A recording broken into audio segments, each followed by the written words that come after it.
Hello everyone, welcome to economics. So अभी RBI grade B D PR के results आए हुए हैं और हमारे पास एक बहुत ही हार्ड वर्किंग स्टूडेंट हैं जिनका नाम है ईशांत नेगी। इनसे मैंने थोड़ा सा उम्मीद ज़्यादा लगाया था क्योंकि इनसे मेरी पर्सनल बातचीत काफ़ी ज़्यादा होने लगी थी। सो आज हम लोग उसी डिस्कशन पे बात करेंगे कि कैसे हमारे फ्यूचर एक्सपीरियंस को थोड़ा बहुत गाइडेंस मिल पाएगा इनके एक्सपीरियंस से। और जो हमारे अप्रोच होता है कन्वर्सेशन का, वो कैसे कोई प्रॉब्लम है, पर्सनल प्रॉब्लम या एकेडमिक प्रॉब्लम, उसको कैसे टैकल करने में हेल्प करता है। So I welcome Ishant. I hope Ishant you are doing well. Thank you so much, sir. Yes, sir, I'm good. How's you? I am fine, thank you. कैसा चल रहा है सब? Yes, sir. रिजल्ट देखकर कैसा लगा? Uh, sir, काफी अच्छा लगा. And sir, I'm feeling great. And the thing is, I can't express कि अभी क्या लग रहा है. So it is that level of excitement that I can't express myself. Okay. और Yes, sir. जो आपका ये था, फर्स्ट अटेम्प्ट था ना? और first Yes, sir. Attempt This में was my first आपने time. आपने ये रिजल्ट हासिल किया है। सो ये कैसा लग रहा है? Yes, sir. क्या क्या आपको मतलब एक्सपीरियंस से क्या लगा कि एग्जाम टफ है या डुएबल? सर, आई थिंक ना हम इसको टफ बोल सकते हैं ना ही like very easy. It's like it's between the it's kind of a moderate exam, but the catch here is the competition.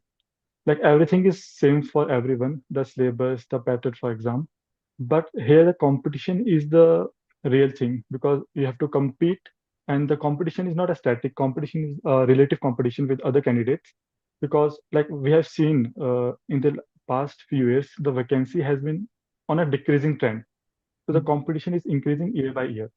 So, sir, yes, this competition is difficult, and overall exam, I would say, in the moderate level.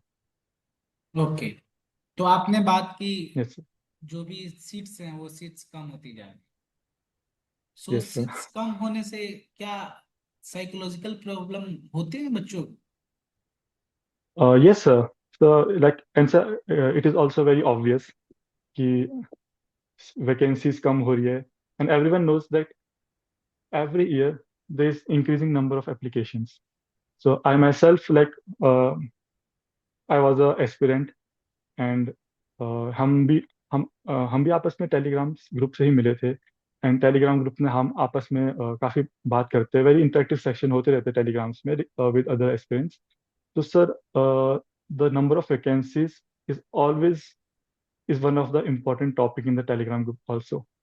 कितनी vacancies है, कितनी आएगी. तो sir, psychologically I would say sir students पे काफी असर पड़ता है जैसे. चलो, इस बार के नोटिफिकेशन में मैंने गेस किया था कि 10 आएंगे और 10 ही आए। उसमें Yes, sir. So, जो like चीजें as मैंने as I said, कि vacancy is on decreasing trend. So हाँ, last year there were 17, and this year we have 10 10। vacancies. Yes, sir. तो टेलीग्राम का कितना रोल होता है ये भी डिस्कस कर लेते हैं। चलो आप बताओ कि टेलीग्राम कैसे हेल्प करता है कनेक्ट करने में। Uh, sir, in my case, मैं तो ये बोलूँगा कि Telegram is one of the major reason for successing in this examination, because like I'm not in a place like Delhi जहाँ पे resources और कलीग स्टूडेंट्स या फिर आपके लाइक फ्रेंड्स जो इस एग्जाम की तैयारी कर रहे हो. I am from Himachal Pradesh. So मेरे पास in my friend circle no one is preparing for this examination. So थोड़ा है रहता है कि लाइक यू डोंट नो कि दूसरी तरफ या विद अदर स्टूडेंट्स क्या चल रहा है, क्या क्या रिसोर्सेज है. तो उसमें सर काफ़ी डिफिकल्टीज आती है स्टार्टिंग में. तो वन डे ऐसी randomly I search the RBI DPI in Telegram search bar, and then I found 2 or 3 groups. तो मैंने वो ज्वाइन किया था, and from there I get lot of resources. First answer also I get some of few friends who really helped me in while the preparation, sharing some notes, sharing some like videos which is good for the preparations. And third thing, I get to know about the coaching center, which coachings are or which coachings like provide materials for these examinations like mock tests or the uh, answer writing practice and all. और sir वहीं से ही मुझे आपका contact मिला. चलो। क्योंकि मुझे याद है क्योंकि from Telegram only there was one your might be he might be your old student. अगर आप तो थैंक यू बोलना उसने चाहते हो उनको थैंक यू बोल सकते हो यहाँ पे। yes sir. sir It's sir really a actually good opportunity for you to thank them, those yes persons. sir.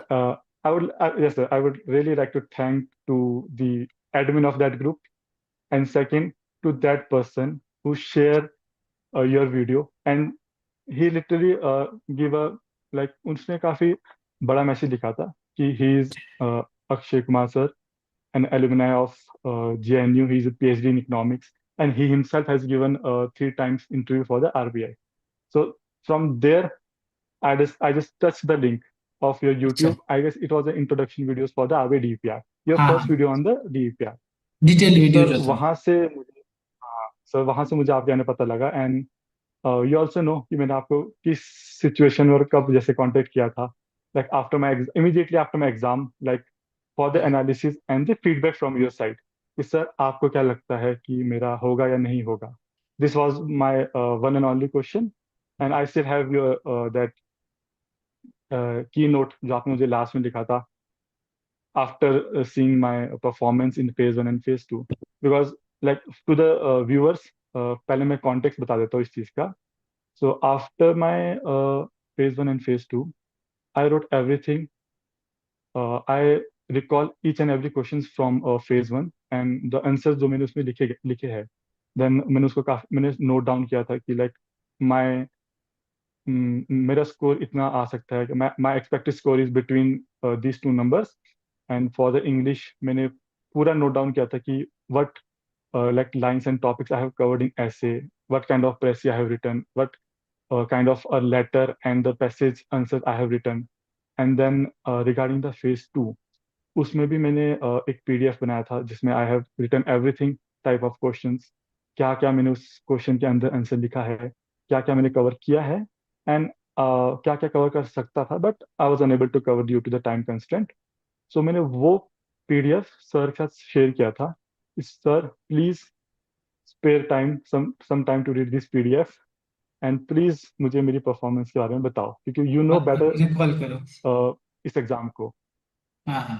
तो तो सर ने मेरा हर एक क्वेश्चन एनालाइज किया था. मैं और और उसके कुछ बाद और, सर ने मुझे क्लास में नोट लिखा था. हाँ मैं यस कुछ सर. और, कुछ और भी एक्स्ट्रा ऐड करना चाहूंगा। एक्चुअली जो आप यस सर. एग्जाम देते हो तो एग्जाम को खुद को ही इवेलुएट करने की सीखो। ये मैं न्यू व्यूअर्स के लिए बता रहा हूँ। जनरली क्या होता यस है, सर. हम खुद की एनालिसिस नहीं समझते। हम दूसरे का जजमेंट देने में सर. बहुत ज्यादा बिलीव करते हैं, लेकिन खुद के बारे में हमें नहीं यस पता सर. होता। ठीक है। So yes sir. बेसिकली हमारे यहाँ होता है, खासकर डेवलपिंग कंट्रीज का एक बिगिनिंग का यस प्रॉब्लम सर. होता है कि दैट प्रॉब्लम यस. इज कि वी आर सेल्फ ऑब्सेस्ड कि हम तो गलत हैं ही नहीं, जो है सामने वाला गलत है, और एवरीवन इज अ टीचर। सो ये चीजें हमें समझना जरूरी है। ईशांत में ये खूबियां थी कि ईशांत खुद के प्लस माइनस, ये डिस्कशन हुई थी मेरी स्टार्टिंग में इनके साथ, लेकिन उसके बाद भी यस सर, इन्होंने, इनफैक्ट मैंने हाँ यस मैंने इन्होंने, पीडीएफ में इंक्लूड किया था कि आई हाँ फील दिस दिस दिस. आपके क्या दिस, व्यूज है इसमें? हाँ, और उसके पहले भी इन्होंने जो व्यूज दिए थे अपने स्ट्रेंथ एंड वीकनेसेस के बारे में बताए थे, वो उन्होंने बहुत ऑनेस्टली से बताया था कि sir I am not from this so called top institutes, क्या मेरे चांसेस हैं। ये भी बहुत बड़ा यस सर. फैक्टर था आपके लिए, जो यस सर. फ्रस्ट्रेटिंग भी होता है या सफोकेटिंग भी कर सकते हैं। सो यस वो, और sir it's like kind of a FOMO कि आपको हाँ। नॉलेज नहीं है, आप काफी दूर है. तो इट्स लाइक वही कि लाइक आपको आप एग्जाम में एंटर करने से पहले ही डर रहे होते हो. द फर्स्ट स्टेज की आपको एग्जाम की प्रिपरेशन करनी है.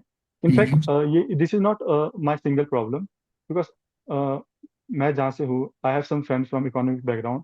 तो मतलब फर्स्ट थिंग ये है कि वो पहले ही डर जाते हैं सर. दे आर लाइक हम एग्जाम की तैयारी ही स्टार्ट क्यों करें जब हमको लगता है कि ये हो ही नहीं सकता. तो फर्स्ट स्टेज है the first ice breaking moment, start preparing for the exam. ये मत सोचो कि यार you are from not some prestigious college, yeah, from tier 2 or tier 3 college or university. So yeah, I know this is a very important factor which जो psychologically काफी हमारे को effect करता है, but in on a later stage जब आप prepare कर लोगे, उसके बाद जो मैटर करता है is your hard work and your preparation. uh, in my case I can say that. सो इन्होंने एक चीज बताई कि आपको लगता है कि इंस्टीट्यूशन जो आपका मास्टर्स का रहा है या ग्रेजुएशन का रहा है वो बहुत बड़ा फैक्टर होता है। सो जैसा ईशांत ने बताया कि ये इतनी बड़ी रोल प्ले नहीं करता है। The major factor is how Yes, much efforts you have put in, how much good answers you have tried to write. ठीक है, और कैसे yes आप sir, आंसर्स कर हम रहे इस हो। बारे में बात करेंगे. हाँ, इस पे हम लोग Yes sir. डिटेल में बात करेंगे, paper wise analysis Yes sir. करेंगे, हर फेज की बातें करेंगे कि Yes sir. कैसे आपको क्या अप्रोच रखना Yes चाहिए, sir. कैसा हमने अप्रोच Yes sir. किया, क्या चीजें रही, कैसे Yes sir, क्या हमने रहा, क्या अप्रोच किया. Yes sir. क्या लगे।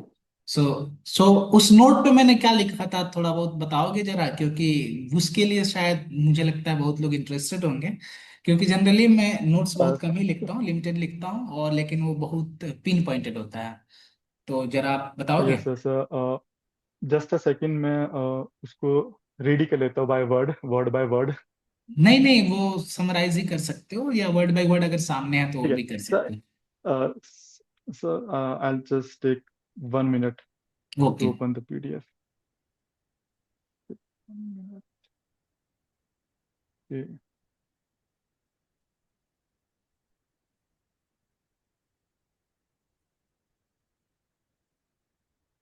Okay, so on the eighth page of PDF, hmm. till the 7.5 page, there were my analysis and my questions and answers कि मैंने क्या क्या लिखा है and what is my own analysis regarding this.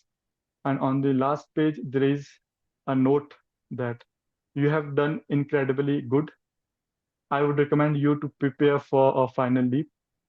Let the result come, then you will have to have the true picture.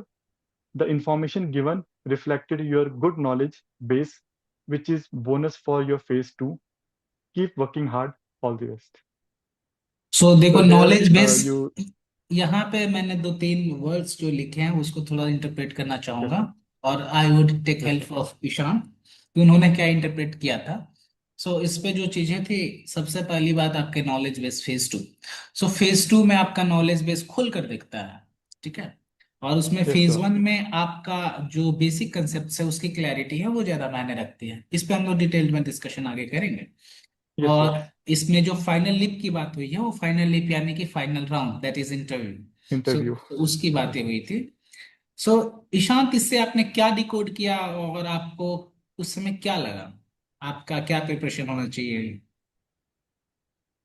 Sir, first thing जो सबसे big question था, should I prepare for interview or not? और मैं अभी छोड़ दूं क्योंकि sir हमारे प्रिपरेशन जर्नी में the time is very important. Like and the मतलब जो सबसे बड़ा दुश्मन है टाइम का is the uncertainty. You don't you don't have any information like आपको क्या करना चाहिए at the time of uncertainty जब आपको पता नहीं कि आपका रिजल्ट क्या आ जाएगा. Because for the phase one part, I was pretty much sure that I'll clear it because it was a MCQ part. And मुझे पता था कि like मैंने आपको शेयर भी किया था कि like मेरे इतने से इतने स्कोर बन रहे हैं and I'm pretty sure about it. But for the phase two, when you write the answer in a descriptive form, आपको नहीं पता होता कि सामने वाला या फिर इवेल्युएटर या फिर मेरा आंसर कितना राइट या फिर कितना अच्छा है. So there was a big uncertainty कि should I start preparing for interview or should I shift to the other exam? Because every aspirant is not giving a single exam. They are preparing for two or three exams simultaneously. तो the big question जो मेरा था उसका मुझे answer मिल गया. Yes, I should start preparing for the interview stage. So although still there was uncertainty or and I was unable to give my 100% at that time period from like talking to you to the result day. पर still थोड़ा बहुत कर रहा था कुछ ना कुछ बीच बीच में. थोड़ा बहुत कर रहा था तो सर उसका कहीं ना कहीं फायदा हुआ है ओवरऑल इंटरव्यू स्टेज के प्रिपरेशन के लिए बिकॉज हमको इतना टाइम नहीं मिला था after the result to prepare prepare starting from the interview कि हम फिर से स्टार्ट करें from the basics and everything. तो फर्स्ट थिंग था मुझे क्लैरिटी मिली सर. और जिसके लिए मैं आपके पास आया भी था। दिस वॉज द हाँ ओनली थिंग कि मैं पहुंचा था। Yes sir. चलो, ये तो मेरे बारे में ही बातें हो गई। आपके बारे में भी बातें करेंगे इसमें। Sir we will get into the exam also. हाँ हाँ। सो इसमें एक चीज मैं जानना चाहूंगा कि जो फैक्टर होता है कि आपको ट्रैक रिकॉर्ड, ठीक है, और ट्रैक रिकॉर्ड पे आप किसी से बात करते हो, किसी सीनियर हो गए, किसी मेंटर हो गए, किसी टीचर हो गए, उनसे जो आप डिस्कशन करते हो, बातें करते हो, सो उस पे मेरे अकॉर्डिंग ट्रस्ट बहुत बड़ा रोल प्ले करता है। So yes sir. क्या क्या आपने उस समय ये कैसे डिफाइन किया कि मैं इस बंदे को ट्रस्ट कर सकता हूँ? क्योंकि टेलीग्राम चैनल्स पे बहुत चीजें बातें चलती है, और बहुत सारे टेलीग्राम यस चैनल्स सर। होते हैं, कभी गलत इंफॉर्मेशन, मिस इंफॉर्मेशन भी होती है। So the trust factor that is very important for mentorship, वो आपको कैसे लगा कि हाउ यू फेल्ट कि ये ट्रस्ट करना चाहिए? Sir I don't think there is any criteria और रूल फॉर ट्रस्टिंग पीपल। कभी कभी हो जाता है। And the thing is sir, as I myself is a aspirant, तो आई नो कि मैं किन किन स्टेजेस से गुजरा हूँ या मैं क्या क्या प्रॉब्लम्स एंड डिफिकल्टीज फेस करता हूँ। तो sir after knowing that you are जब आप भी एस्पिरेंट रहे हैं, you yourself has given 3 time interviews for the RBI DPR, and earlier you were also teaching for optional student, and I was assisting, at the time I was also मैं yes sir. Assisting करूंगा उसको, क्योंकि I was Yes sir, assisting learning. you are assisting to या one of विवाह the sir को best assist teacher, किया। I would say. Yes sir. So मुझे एक कनेक्ट फील हुआ सर कि sir you might be the person who will understand the feeling of students or the situation of the student. And so after seeing your introduction video, there was a lot of clarities, and with clarities there was the information. मतलब दिख रहा था कि आपको पता है इस exam के बारे में, आप सुपरफिशली सिर्फ तैयारी नहीं करा रहे। You are not just an economic graduate जो सुपरफिशली बस तैयारी करा रहा है, आप उस प्रोसेस से गुजरे हो। तो वो फैक्टर जो था, थोड़ा सा ऐसा फील हुआ कि yes this might be the person जिसके साथ मैं शेयर कर सकता हूँ। Then after that, from the first, I guess it from the first chat, I request you to spare some time and हाँ मेरे हाँ। कुछ क्वेरीज सॉल्व कर दो। एंड आपने उस टाइम क्लियरली सॉल्व किया इमीडिएटली।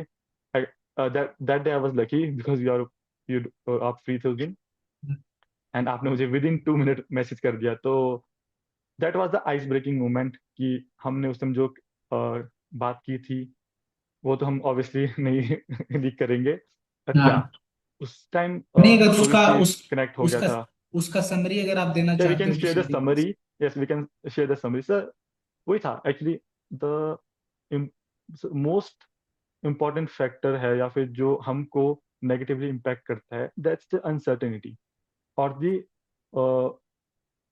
जो हमारे पास क्लैरिटी नहीं होती कि हम क्या करें, हम करें कि नहीं करें।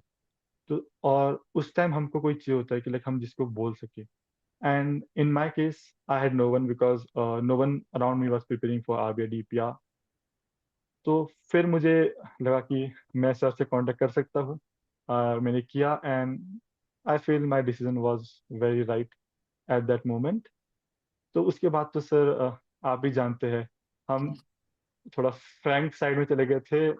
एज अ टीचर और स्टूडेंट की जगह हम थोड़े एज अ यस फ्रेंड वाले एक्चुअली, जोन में चले गए थे। And we actually were sharing I mentorship, was sharing some personal things with you also.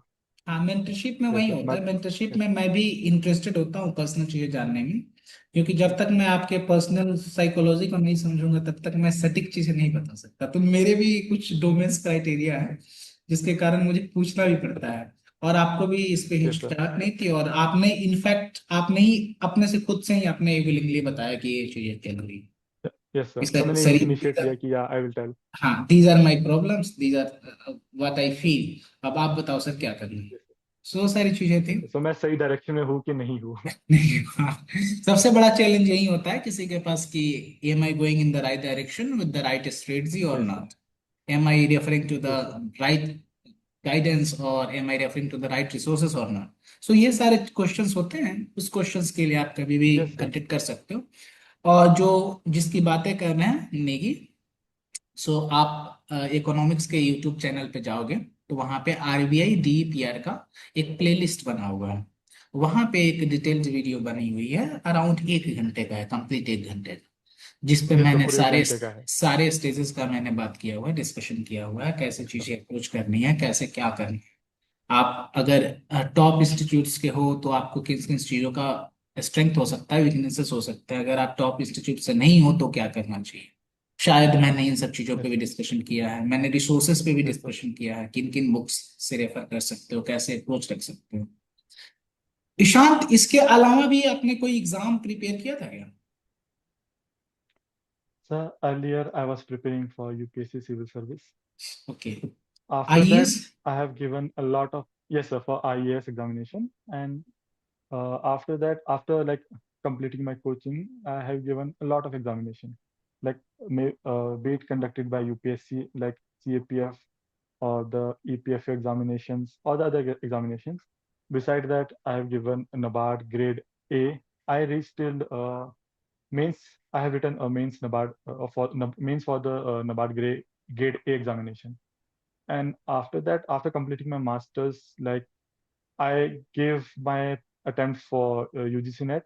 In the first attempt, I cleared for the NET, and in the second, I cleared for the GRF. So, and after that, and not after that, like I was simultaneously preparing for the RBI DEPR because everything was going in a small time span.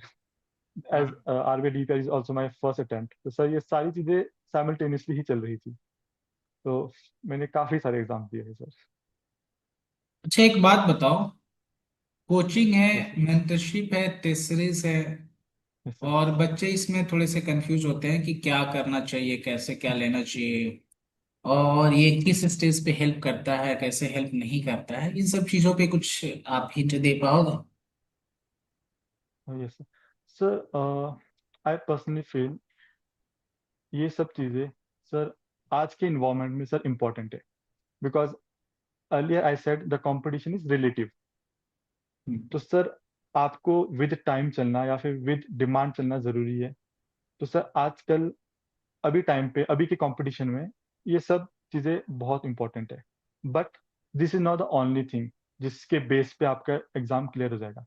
This is the bare minimum thing जो necessity है आपको, आप अगर ले सकते हो। Because यहाँ पे sir the question is not कि इज द कोचिंग और मेंटरशिप राइट और wrong. Question is can you afford it और not. If you hmm. Can, go for it.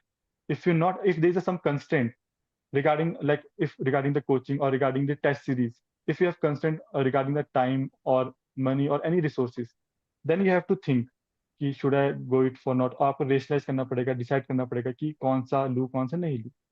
But अगर you don't have any problem with this, because I've seen in for the RBDPR exam, many of the candidates are already in the service. Be it some are working in a very good private sector, some are in banking sector already.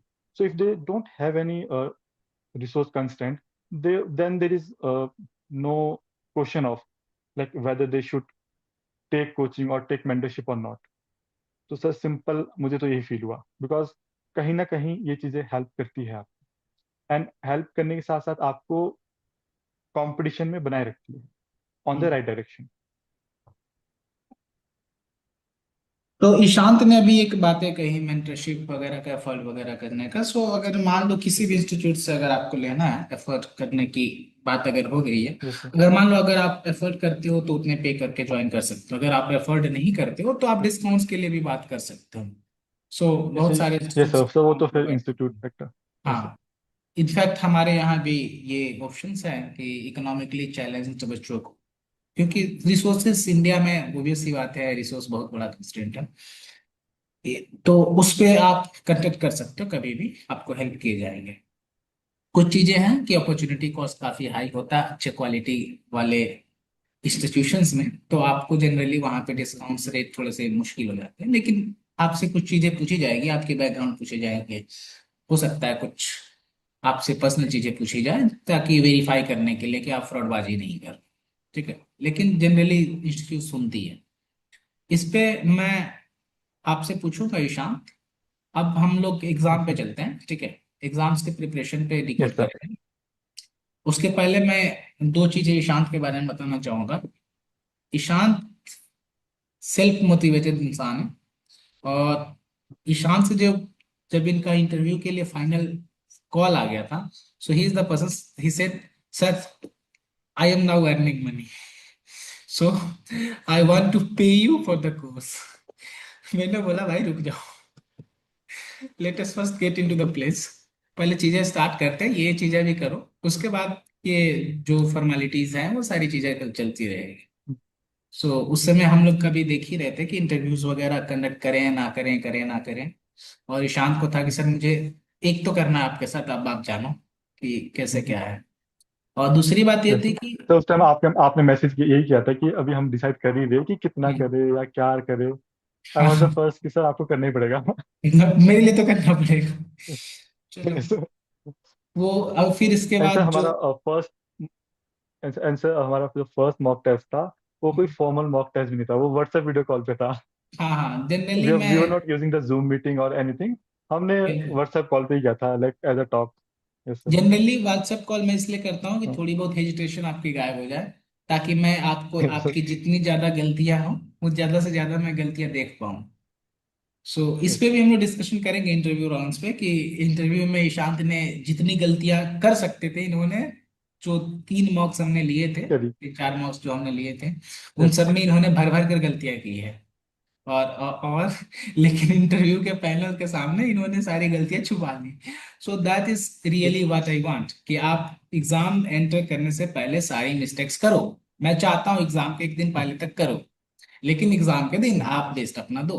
That's fun. आपके exam में ये होना चाहिए कि मैं इससे better exam नहीं दे सकता। आप एग्जाम से निकलो यस। सेटिस्फाइड। सर आपकी और एक बात जो आपने सेकंड टाइम हाईलाइट करी थी कि आपने आई गेस वो चीज़ इंटरव्यू वाले वीडियो पे बोली थी एंड मुझे व्हाट्सएप पे हाईलाइट करी थी कि always remember.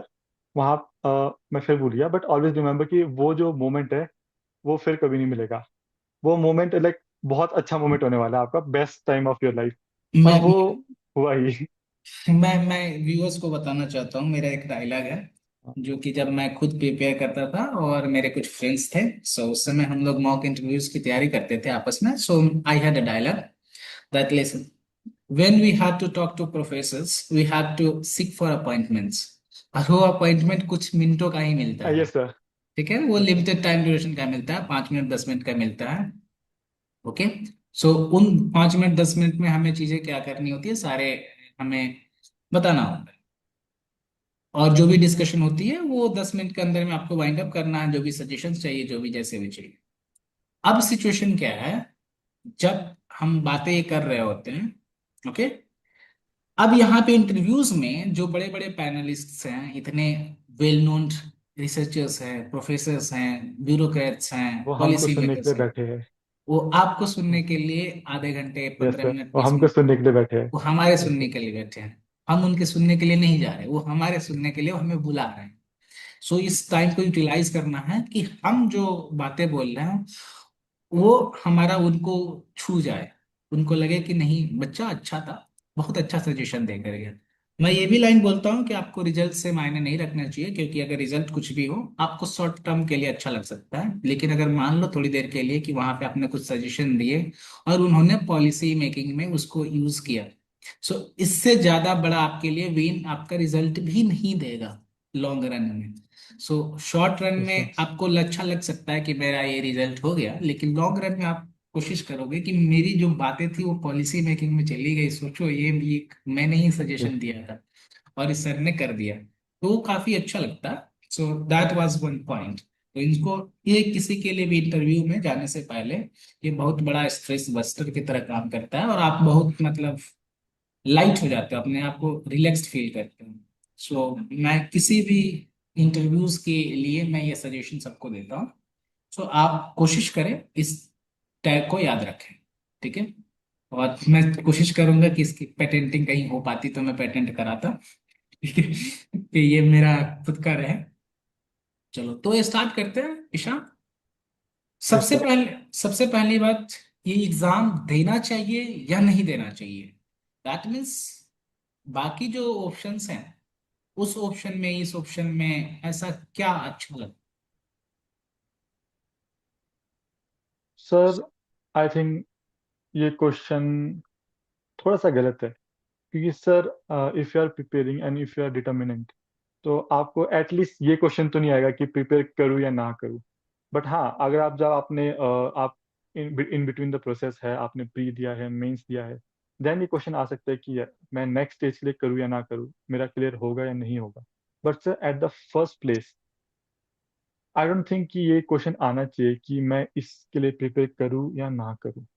Sir if you are determinant, आपको अगर एग्जाम निकालना है, then sir just start preparing for the examination. वहाँ पे क्लैरिटी खुद लानी पड़ेगी सर, क्योंकि वहाँ पे कोई एक्सटर्नल मेंटर आके नहीं बोलेगा कि you should prepare for this. वहाँ पे आपको सेल्फ क्लैरिटी लानी पड़ेगी खुद से। Okay, so first stage is कि आपको एग्जाम देना है या नहीं देना है। उस स्टेज यस में एक सर, एस्पिरेंट को ये कैसे ये तो डिसाइड करना इंटरनल चाहिए, चीज। अगर उनको पॉलिसी मेकिंग में आनी है तो वो अटेम्प्ट करें नहीं। यस यस सर, वो आपका आपका क्या मोटिव मोटिव मोटिव है। आप आपको क्या लगता है कि आपकी क्या खूबियां हैं जो जो वहां जाके हाईलाइट होगी, या आपका खुद का ड्रीम क्या है। लाइक अगर किसी का ड्रीम है टुवर्ड्स द इंजीनियरिंग या फिर एनी प्राइवेट सेक्टर में काम करना है, then we can't force them to prepare for the examination. But आपका अगर ड्रीम है, आप चाहते हैं कि आप कल को किसी अच्छे इंस्टीट्यूट में या फिर ऐसे लेवल पे वर्क करें जहाँ पे आपका वर्क रिकॉग्नाइज हो, आपका वर्क का जो आउटपुट हो उसका एक ग्रेट इम्पैक्ट हो, और आप एक अच्छे वेल लेवल पे जाके अपना एक इनपुट दे सके, like beat the government service और द आरबीआई और द अदर बैंकिंग सर्विसेज। तो sir this is the first अपने इंटरनल आपका मोटिवेशन क्या है to prepare, and what is your goal sir. First is what is your goal also. तो ये सारी चीजें हैं जो डिटरमाइन करेगी कि you should prepare for the examination और नॉट। ओके, बहुत अच्छा आंसर दिया आपने इस पे। अब ये चलो, ये मान लो साइकोलॉजिकल प्रॉब्लम थी, उस प्रॉब्लम को किसी ने रिजॉल्व कर यस सर। दिया। सो फर्स्ट यस स्टेज क्या होना चाहिए, हमें डायरेक्टली एग्जाम के अकॉर्डिंग प्रिपेयर करना चाहिए, या एग्जाम के मतलब पैटर्न क्या है, कैसे क्या है, या जस्ट रैंडम नहीं नहीं सर, प्रिपरेशन करना चाहिए। नहीं नहीं सर। सर अभी मुझे एकदम से एक चीज याद आई। While preparing for the interview, मैंने हाँ। काफी, जैसे ऑब्वियसली बात है, हम आरबीआई की वेबसाइट्स और आरबीआई के वीडियोस देखते रहते हैं। तो रिसेंटली आरबीआई ने पॉडकास्ट स्टार्ट किया है, तो their second video was regarding the KYC, know your customer. और उसमें एक सिंपल सी बात कही गई थी कि जब हम एक इंसान से मिलते हैं, हम उसको जानना चाहते हैं, तो उनको उन्होंने कोरिलेट किया था this with the KYC process. तो मैं इसमें भी ये चीज बनूंगा, केवाईसी या KY, know your exam first, prepare according to the need of exam. Randomly आप प्रिपेयर करोगे तो you will end up nowhere. First you have to know your exam. और सर यहाँ पे बात है कि लाइक अगर आपके पास कोई मेंटर नहीं है जो आपको बता सके कि यह कि एग्जाम है क्या, एग्जाम क्या चाहता है आपसे, what's the demand of the examination, and आपको किस तरह से प्रिपेयर करना है, तो आपको मिनिमम 1 और 2 अटेम्प्ट लगेगा। फर्स्ट और सेकंड अटेम्प्ट आपका वेस्ट जाएगा। बस इसमें आपको एग्जाम के पैटर्न जानने में, या फिर नीड ऑफ द एग्जाम जानने में, या फिर वो एग्जाम की जो राइट प्रिपरेशन है उसको जानने में ही आपका 1 और 2 अटेम्प्ट या फिर 1 और 2 ईयर्स जाएगा, टू गेन द एक्सपीरियंस कि वो एग्जाम चाहता क्या है। और अगर यही चीज आपको एट द फर्स्ट हैंड मिल जाए तो अच्छे रहेगा। तो here's the coaching and the mentorship plays the role sir. इसलिए मैंने स्टार्टिंग में बोला, द क्वेश्चन इज नॉट कि ले या ना ले, question is the affordability of the constant. Okay, that's very practical answer इस पे। अब यस अच्छा, सर। ये बात बताओ, जो प्रिपरेशन करते हैं तो जनरली इकोनॉमिक्स एग्जाम्स हम्म। में इंग्लिश का वेटेज ज्यादा नहीं होता, लेकिन वहीं यस देखा जाए आरबीआई डीईपीआर का तो काफी सिग्निफिकेंट होता है। सो उसके प्रिपरेशन के लिए यस आप सर। क्या सजेस्ट करोगे इंग्लिश के लिए। सर सजेशन तो सिर्फ ये रहेगा सर, जो इंग्लिश का पेपर होता है, मेरा पर्सनल व्यूज है कि ऐसे इज द मोस्ट इम्पॉर्टेंट।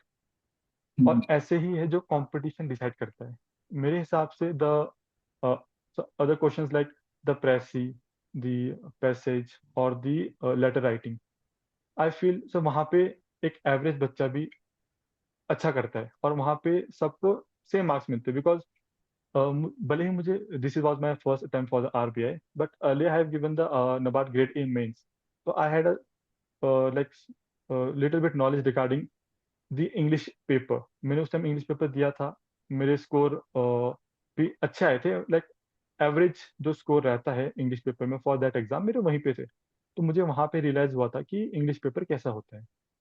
तो मेरा वो थोड़ा बैकग्राउंड मुझे एक्सपीरियंस था regarding the English paper. And आप जब इंग्लिश पेपर की तैयारी करते हैं तो बेटर ऐसे की बहुत अच्छे से तैयारी करें। बिकॉज प्रेसी और लेटर राइटिंग, पैसेज, वहाँ पे आप उतना ही स्कोर करेंगे जितना दूसरा बच्चा है, दूसरा कैंडिडेट स्कोर करेगा। ऐसे इज द पार्ट जहाँ पे आप अच्छा स्कोर कर सकते हैं।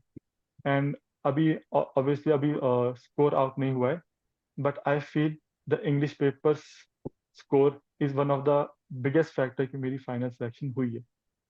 एंड जब हम पेपर की बात करेंगे रिगार्डिंग द फेज 1, हम मैं उस टाइम ज़्यादा बोलूंगा इस पेपर के बारे में कि मैंने क्या क्या किया था और मुझे क्या फील होता है। बट अभी के लिए English paper is is very important for the RBI DPI paper. तो अगर आप निग्लेक्ट करते हो इस पेपर को तो निग्लेक्ट ना करें, इसको सीरियसली लेकर पढ़ें। Sir there is no question regarding neglection. अगर आपने निग्लेक्ट किया तो then obviously are not going to clear the phase 1 examination. तो आप इसको निग्लेक्ट नहीं कर सकते। सर हमने sir last year like online हमको लाइक कुछ रिसोर्स अवेलेबल है जहाँ पे हम स्कोर्स चेक कर सकते हैं प्रीवियस कैंडिडेट्स, सिलेक्टेड कैंडिडेट्स के। तो वहाँ भी आप अगर आप एनालाइज करेंगे तो the English marks is one of the factor जहाँ पे आप स्कोर कर सकते हैं। क्योंकि आप बाकी पेपर के मार्क्स देखोगे, वहाँ पे वेरिएबिलिटी काफी कम रहती है सर। तो ईशांत आप बताओ, फेज 1 की प्रिपरेशन करनी है वो कैसे किया जाए? इस बार का नोटिफिकेशन बहुत जल्दी आ गया है, सो कम टाइम है, क्या यस सर। करना? यस सर, जैसे अभी इस टाइम कम टाइम है, तो मैं तो सिंपली यही बोलूंगा कि प्रैक्टिस प्रैक्टिस एमसीक्यूज जितने ज़्यादा से ज़्यादा हो सकते हैं। और अगर आपके पास टाइम ज़्यादा है then simultaneously revise your basics. आपके पास जो अपने नोट्स है, चाहे वो मास्टर्स के नोट है या फिर कोचिंग के नोट्स है, कोई भी है, उसको आप साइमल्टेनियसली रिवाइज करो। एंड फेज 1 से लाइक 1 और 2 मंथ्स पहले आपको फेज 1 मोड पे शिफ्ट हो जाना चाहिए। And for like phase 1 mode का मतलब practice lot of questions. This is the first part. And second, take English paper very seriously. And sir for the MCQ part, if मैं अपनी not strategy, it was like, क्योंकि वो पहले से plan नहीं था कि मुझे ये करना है। वो विद टाइम चेंज हुआ, विद टाइम जो जो मुझे नई न्यू रिसोर्सेज मिले वो ऐड ऑन होते रहे। तो रिवीजन ऑफ बेसिक्स, क्योंकि मेरे पास ऑलरेडी मेरे notes, I had optional notes और कोचिंग नोट्स और कुछ मेरे पर्सनल जो मैंने खुद बुक्स पढ़ के बनाए थे, वो नोट्स मेरे पास अवेलेबल थे। तो हर वीकेंड या फिर आफ्टर फ्यू डेज मैं उनको रिवाइज करता था। और मैं सिर्फ और सिर्फ बिफोर प्रीलिम्स या before phase 1 I was practicing the MCQ MCQ questions. और एमसीक्यू क्वेश्चंस के लिए हमारे पास ample of resources already available है। तो मेरी प्रायोरिटी लिस्ट थी first the previous year UGC NET questions. तो सर मेरे पास कंपाइलेशन की बुक थी, उसमें अराउंड 600 क्वेश्चंस अवेलेबल थे। उसके बाद मैंने ऑनलाइन भी कुछ सर्च करके ऑनलाइन भी कुछ चीज़ें निकाली थी। तो मेरे पास लास्ट 8 9 10 ईयर्स के यूजीसी नेट के क्वेश्चंस अवेलेबल थे। और सब मैंने एक एक क्वेश्चन आई गेस 7 8 टाइम्स मैंने उनको रिवाइज किया था। और 7 8 टाइम्स जस्ट द रिवीजन। उससे पहले एक दो बार फर्स्ट टाइम रीडिंग जो होती है जिसमें आप मार्किंग करते हो, लाइक आंसर टिक करते हो या फिर कुछ नोट्स अपने लिख देते हो। तो first priority was my UGC NET previous year questions. So उसके बाद my second priority was the mock test. और मॉक टेस्ट में भी क्योंकि सर पीवाई के क्वेश्चंस आपको प्रैक्टिस कराता है, आपको उस एमसीक्यू मोड में ढालता है।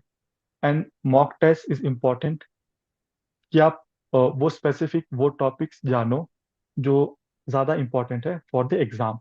एंड अगर मॉक टेस्ट में एक पर्टिकुलर सेक्शन है रिगार्डिंग द इंडियन इकोनॉमी और द करंट अफेयर्स, तो वो सर वहाँ से बहुत इजीली रिवाइज हो जाते हैं, क्योंकि for this examination you don't have to like mug up the Hindu और कोई अदर पेपर्स या फिर करंट अफेयर मैगजीन्स, क्योंकि current affair Indian Indian economy का इतना बड़ा पार्ट नहीं है for the phase one.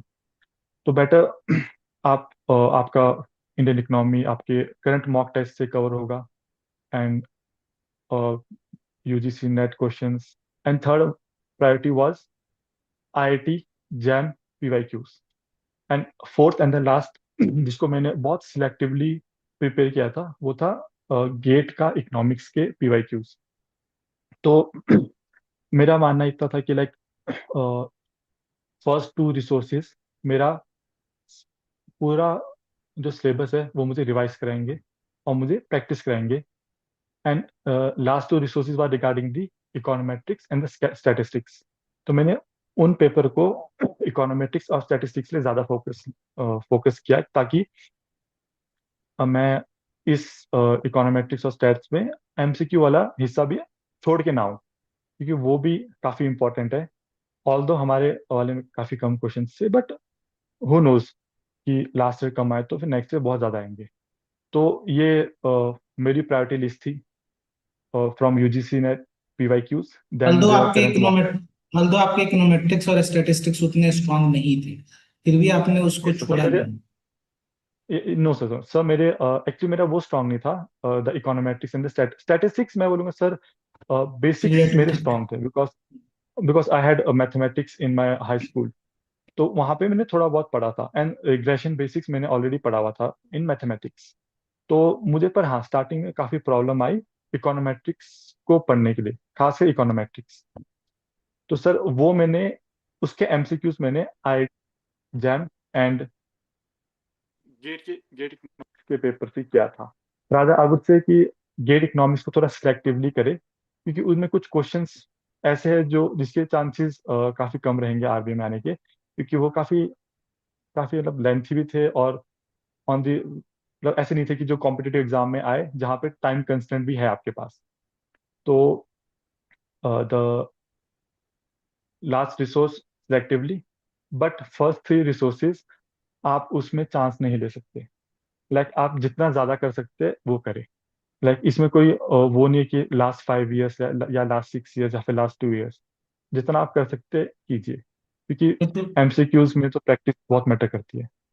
So to yes sum sir. Up, Ishant ने बताया कि आप जितने भी एमसीक्यूज हैं, जो भी सोर्सेस हैं, जो भी एग्जाम्स के आप देख रहे हो, उन सारे एग्जाम्स के पीवाईक्यूज सोल्व करो।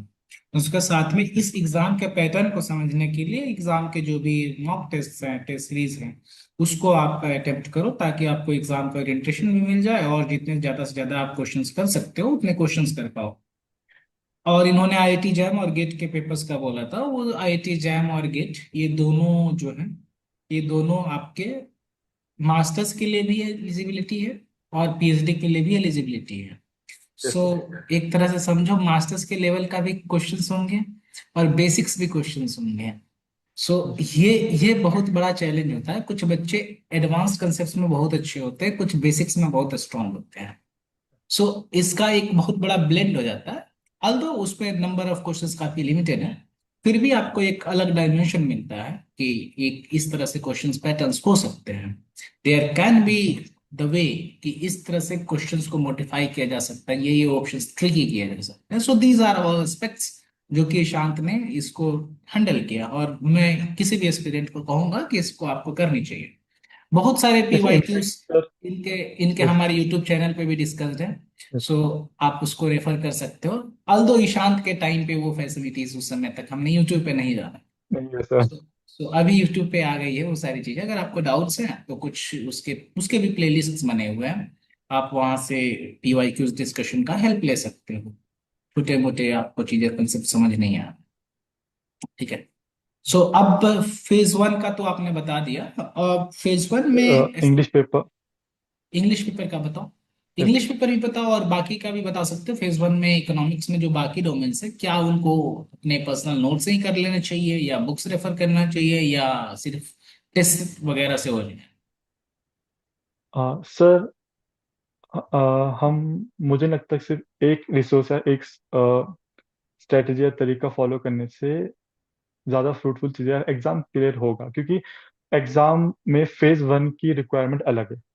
फेज 1 की रिक्वायरमेंट फॉर द पेपर 1 बहुत डिफरेंट है। वहाँ पे हो सकता है आप बहुत, लाइक आपको इकोनॉमिक्स की बहुत ज़्यादा नॉलेज हो, बट स्टिल आपके एमसीक्यूज में क्वेश्चंस सही नहीं जा रहे हो। दिस इज मतलब बहुत पॉसिबिलिटीज ऐसे हो सकती है। तो आपको प्रैक्टिस करना तो सब बहुत इंपॉर्टेंट है ये, और जब आप प्रैक्टिस कर रहे हो फ्रॉम द डिफरेंट रिसोर्सेज जो कि डिफरेंट डायमेंशन को टच ऑलरेडी कर रहे हैं, तो सर आई थिंक उसमें सब कुछ कवर हो जाता है। एंड साइमल्टेनियसली अपने नोट्स जो आपने ऑलरेडी तैयार किए हो उनको रिवाइज करना इज मस्ट। और सर इंग्लिश के पेपर के लिए सर मैंने कोई स्पेशल तैयारी नहीं करी थी, बट जो मेरा एक्सपीरियंस था फॉर द लास्ट 3 इयर्स, क्योंकि I was preparing for different examination from the 2022, तो मैंने काफी सारे एग्जाम्स लिखे थे, तो मुझे वहां से एक्सपीरियंस था कि मैं लिख सकता हूँ। बट सर जो एंड मोमेंट में होता है आपको अपने लाइक, जैसे before any war you have to, मतलब आपको अपने औजार तैयार करने पड़ते हैं, उनको शार्प करना पड़ता है।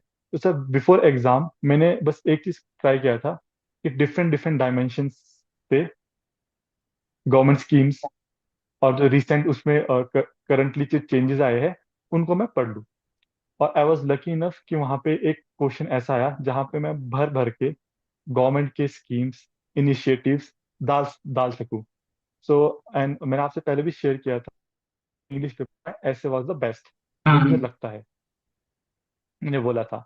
क्योंकि तो वो ऐसे मैं उस ऐसे का एग्जांपल लेता हूँ, क्योंकि वो ऐसे था like problem face by the unorganised labour sector. तो फर्स्ट थिंग आपको पता होना चाहिए व्हाट इज द ये अनऑर्गेनाइज्ड लेबर सेक्टर। ये प्रिडिक्टेड भी था, हमने ये प्रिडिक्ट किया भी था कि अनऑर्गेनाइज सेक्टर को कर लेंगे। ओके। So yes. और बिकॉज इस अनऑर्गेनाइज्ड सेक्टर उस टाइम इम्पोर्टेंट था। इम्पोर्टेंट था, और back to back yes reforms sir. भी आ रहे थे, और गिग यस के सर, रिफॉर्म्स आ रहे जनरल्स थे। का। एंड इवन अभी यस सर रिसेंट और एपिसोड देख ही रहे हो कि यस राघव सर और चड्ढा मुझे, वाली जो चीजें चली। यस सर और मुझे उस टाइम मतलब काफी ऐसा लगा, रिलीफ मिला था क्वेश्चन पढ़ के, बिकॉज मुझे उस अनऑर्गेनाइज सेक्टर के रिगार्डिंग स्कीम्स, गवर्नमेंट ने कुछ पोर्टल्स निकाले हैं, वो सब मुझे अच्छे से आते थे। और ऐसा नहीं कि मैंने और वन थिंग, आपके आंसर में डाइवर्सिटी डाइवर्सिटी और हर एक चीज मतलब सारे डायमेंशन अच्छे से दिखने चाहिए। तो स्टार्टिंग वही जो एक ऐसे का फॉर्मेट होता है, the introduction, the main body and then you conclude. So introduction was simple कि what is the organize sector, और मैंने लिखा regarding. Then in the body first I talk about the problem face by the unorganised sector, चाहे वो health related हो, social related हो, और या फिर उनकी अनसर्टेनिटी से रिलेटेड हो। मैंने सारे प्रॉब्लम जितने भी डायमेंशन हो सकते हैं मैंने उनके बारे में बात करी। देन उसके बाद जब मैंने सॉल्यूशंस दिए या फिर गवर्नमेंट के इनिशिएटिव्स बताए, उसमें भी सर मैंने सारे ही डायमेंशन उसमें कनेक्ट किए थे कि हेल्थ के लिए गवर्नमेंट ने क्या स्कीम निकाली है, for their pension, for their social securities and, और उस टाइम रिसेंटली लेबर कोड्स आए थे, लेबर कोड्स 2025। तो मैंने उसको कोट किया था और मुझे लगा था आई गेस वो यही चाहते थे। तो मैंने लेबर कोड 2025 को लाइक वहाँ पे कनेक्ट किया। लाइक मैंने अटल पेंशन योजना कनेक्ट की थी, और एक पोर्टल था जिसमें आई गेस सारे अनऑर्गेनाइज सेक्टर का डेटाज है। तो अब मुझे पोर्टल याद नहीं था, बट मैंने वो पोर्टल भी वहाँ पे लिखा था। तो मैंने ऐसे करके सारे डायमेंशन कनेक्ट किए। And on the concluding note मैंने एक चीज के बारे में बात करी थी कि we are a developing nation, और डेवलपिंग नेशन में द अनऑर्गेनाइज सेक्टर का काफी इंपॉर्टेंट रोल होगा। एंड डेवलपिंग सेक्टर का और अनऑर्गेनाइज सेक्टर का, सॉरी अनऑर्गेनाइज सेक्टर का और लेबर्स का काफी इंपॉर्टेंट रोल है to achieving the objective of 2047 विकसित भारत। तो विकसित दिस बात वाज है। My concluding and the last line कि इनका काफी इंपॉर्टेंट रोल होने वाला है for the for attaining the objective of विकसित भारत टिल 2047। तो अपना ऐसे जितना अच्छा स्ट्रक्चर कर सके और जितना रिसोर्सफुल बना सके, this is very important for the English paper. Rest sir काफी स्टैंडर्ड चीजें हैं, द वैसी राइटिंग और जो लेटर राइटिंग है उसके लिए सर वो काफी स्टैंडर्ड चीजें हैं सर, वो सो कर लेते हैं। सो बहुत बार ऐसे हमारे पास क्वेश्चंस आते हैं, शायद आपके साथ भी ऐसा हुआ होगा। बच्चे पूछते हैं कि सर क्या ऐसा नहीं होगा कि वर्ड लिमिट मेरे कंप्लीट ना हो पाए, टाइप करना है, मैं टाइपिंग में मैं अच्छी नहीं हूँ, मैं अच्छा नहीं हूँ। सो क्या ये चैलेंज होता है? मुझे तो पर्सनली कभी चैलेंज नहीं लगा जितने भी मैंने अटेम्प्ट्स दिए।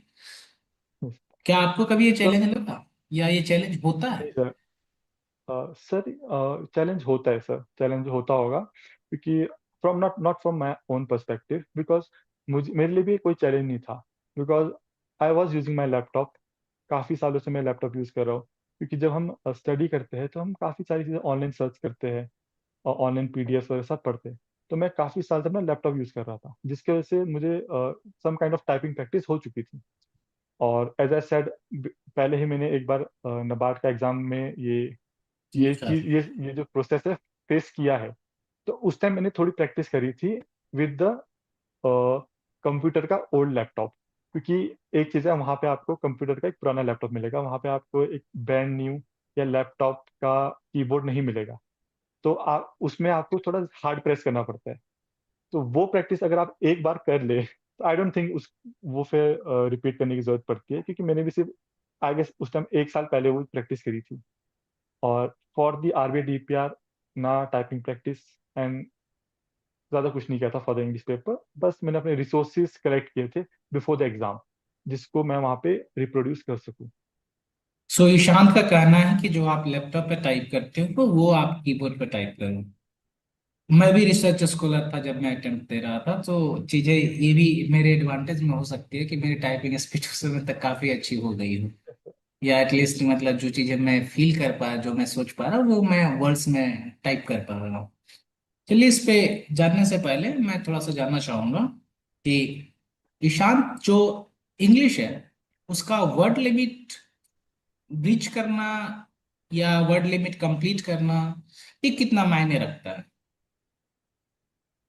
सर आई फील इसमें सबके डिफरेंट डिफरेंट व्यूज़ है। कोई वर्ड लिमिट टच करता है, कोई ये कोशिश करने में लग जाता है कि मैं वर्ड लिमिट टच करूँ। लाइक मेरी एक से बात हुई थी, उनका ऐसे कंप्लीट हुआ था, और वो उस सोच में रह गए कि मैं इस वर्ड लिमिट को टच करने के लिए और क्या वर्ड ऐड करूँ इनके बीच में। और सर एग्जाम में टाइम कंस्ट्रेंट बहुत इंपॉर्टेंट है, इस वजह से उनका एग्जाम छूट गया था, रह गया था लास्ट सेक्शन। और सर मैंने किसी भी सेक्शन में वर्ड लिमिट टच नहीं करी। आई फील वहां पे वर्ड लिमिट अगर 500 वर्ड्स लिखे तो that's not the 500, that's 500 plus minus 20। तो मैं एग्जाम में सिर्फ जो वर्ड लिमिट है प्लस माइनस 10 और 20 या 30 तक लेके चलता हूँ। एंड सर जैसे वहाँ पे टाइम कंस्टेंट था, तो मैं हमेशा मैंने लाइक मेरा स्ट्रेटेजी सिंपल था कि मैं लोअर साइड रहूंगा। मैं अपने ऐसे या फिर अदर सेक्शंस को क्वालिटी रिच बनाऊंगा। एंड फर्स्ट थिंग मतलब most important thing which is the bare minimum, I have to complete the paper. मैं पेपर को नहीं छोड़ सकता just because of the time constant. Sir better not to run for the word limit. आप उसको थोड़ा पहले क्लोज कर दोगे, वो चलता है सर, उससे मुझे लगता है कोई प्रॉब्लम आती है। ठीक है। न्यूज़पेपर कितना हेल्पफुल होता है? न्यूज़पेपर पढ़ना है सबसे बड़ी चैलेंज क्या है? एस्पिरेंट्स न्यूज़पेपर से दूर भागते हैं। ऑल्दो आपने सिविल्स किया था तो पेपर उसके लिए न्यूज़पेपर आपने पहले से ही रिलीजियसली आपने फॉलो किया था। सो न्यूज़पेपर का क्या रोल होता है पेपर के लिए, बताओ। Sir for the DPR newspaper तो नहीं बोलूंगा, बट देयर इज ओनली 1 और 2 पेजेस जिसका सबसे ज्यादा रोल होता है। तो हम अगर सिंपली अगर हम सिर्फ और सिर्फ डीपीआर की तैयारी कर रहे हैं, सिर्फ कोई भी न्यूज़पेपर लो और सिर्फ एडिटोरियल सेक्शन खोलो और वो पढ़ो, एंड द लास्ट पेजेस जहाँ पे फाइनेंस के बारे में या फिर आरबीआई रिलेटेड कुछ भी इंफॉर्मेशन है, बस ये 2 पेजेस पढ़ो। एडिटोरियल्स में आपको गवर्नमेंट के रिसेंट स्कीम्स के क्रिटिक्स एंड एडवांटेजेस सब मिलेगा। और एक चीज, पढ़ने की आदत and the structuring your paragraphs also in the English paper, वो sir automatically with time inbuilt हो जाता है। वो आप डेलिबरेटली करते नहीं है, आप अगर पढ़ रहे हो तो वो ऑटोमेटिकली ही इनबिल्ट खुद से हो जाता है, वहां पे कोई डेलिब्रेशन नहीं है। तो सर ये 2 पेजेस तो मस्ट है, the editorials and anything regarding the RBI, जो आपको लास्ट के सेकंड थर्ड पेज में मिल जाएगा। सेकेंड फेज के लिए आपका क्या अप्रोच है? मैं सेकेंड फेज पे हाँ जाने से सर। पहले एक लाइन बोलूंगा कि ही इज द गाय। इनकी ईमानदारी की मैं इसलिए मिसाल बोलता हूँ क्योंकि this guy he was attempting the exam for the first time. इनको कुछ हेल्प मतलब टेलीग्राम ग्रुप से मिला था, कुछ मॉक टेस्ट शेयर हुए थे हमारे स्टूडेंट्स के। सो इन्होंने विलिंगली फर्स्ट टेस्ट का जब एग्जाम इन्होंने दिया था उसके 45 क्वेश्चंस के अराउंड इनको रिकॉल था। और इन्होंने वो क्वेश्चंस पीडीएफ में टाइप करके इन्होंने शेयर किया था मुझसे कि sir this might help you, आप इस पे लेकर एक पीवाईक्यू जरूर बनाना। तो मुझे उतना टाइम नहीं मिला कि मैं बाकी चीजें नहीं कर पाऊँ, क्योंकि मैं नहीं चाहता था कि मेरी टीम में बाकी लोग उतने करें। क्योंकि उस पे मैं चाहता था कि जो मुझे फीडबैक मिले हैं उस पे मैं ज्यादा काम करूं, क्योंकि मुझे भी काफी अच्छी लर्निंग थी। और उसके ऑप्शंस भी बनाने रिलेटिवली हेक्टिक हो गया, but still we will do that to help the experience. At least उनको आइडिया चलेगा कि टॉपिक्स क्या होंगे। उसके पहले मैंने एक कंसाइज टॉपिक्स बनाया था, उन टॉपिक्स से ईशांत को शायद हेल्प मिला था, इसी के लिए उन्होंने भी शेयर किया था। सो ये सोचो कि बंदे ने पहला अटेम्प्ट दिया है, फर्स्ट स्टेज दिया, he knows about the competition, is still he is trying to help someone. So personality wise तो मैं क्लियर था ही कि this person is good, so I could trust him. तो मेरे तरफ से ट्रस्ट था, इनके तरफ से ट्रस्ट था, तो चीजें हमारी स्मूथ चली। So that was the first stage of our guidance. तो जहां पे चीजें मतलब म्यूचुअल हो गया, so we started being less formal नहीं, तो वहीं से हम थोड़ा सा ओके। नॉर्मल इनफॉर्मल टॉक्स पे भी आ गए।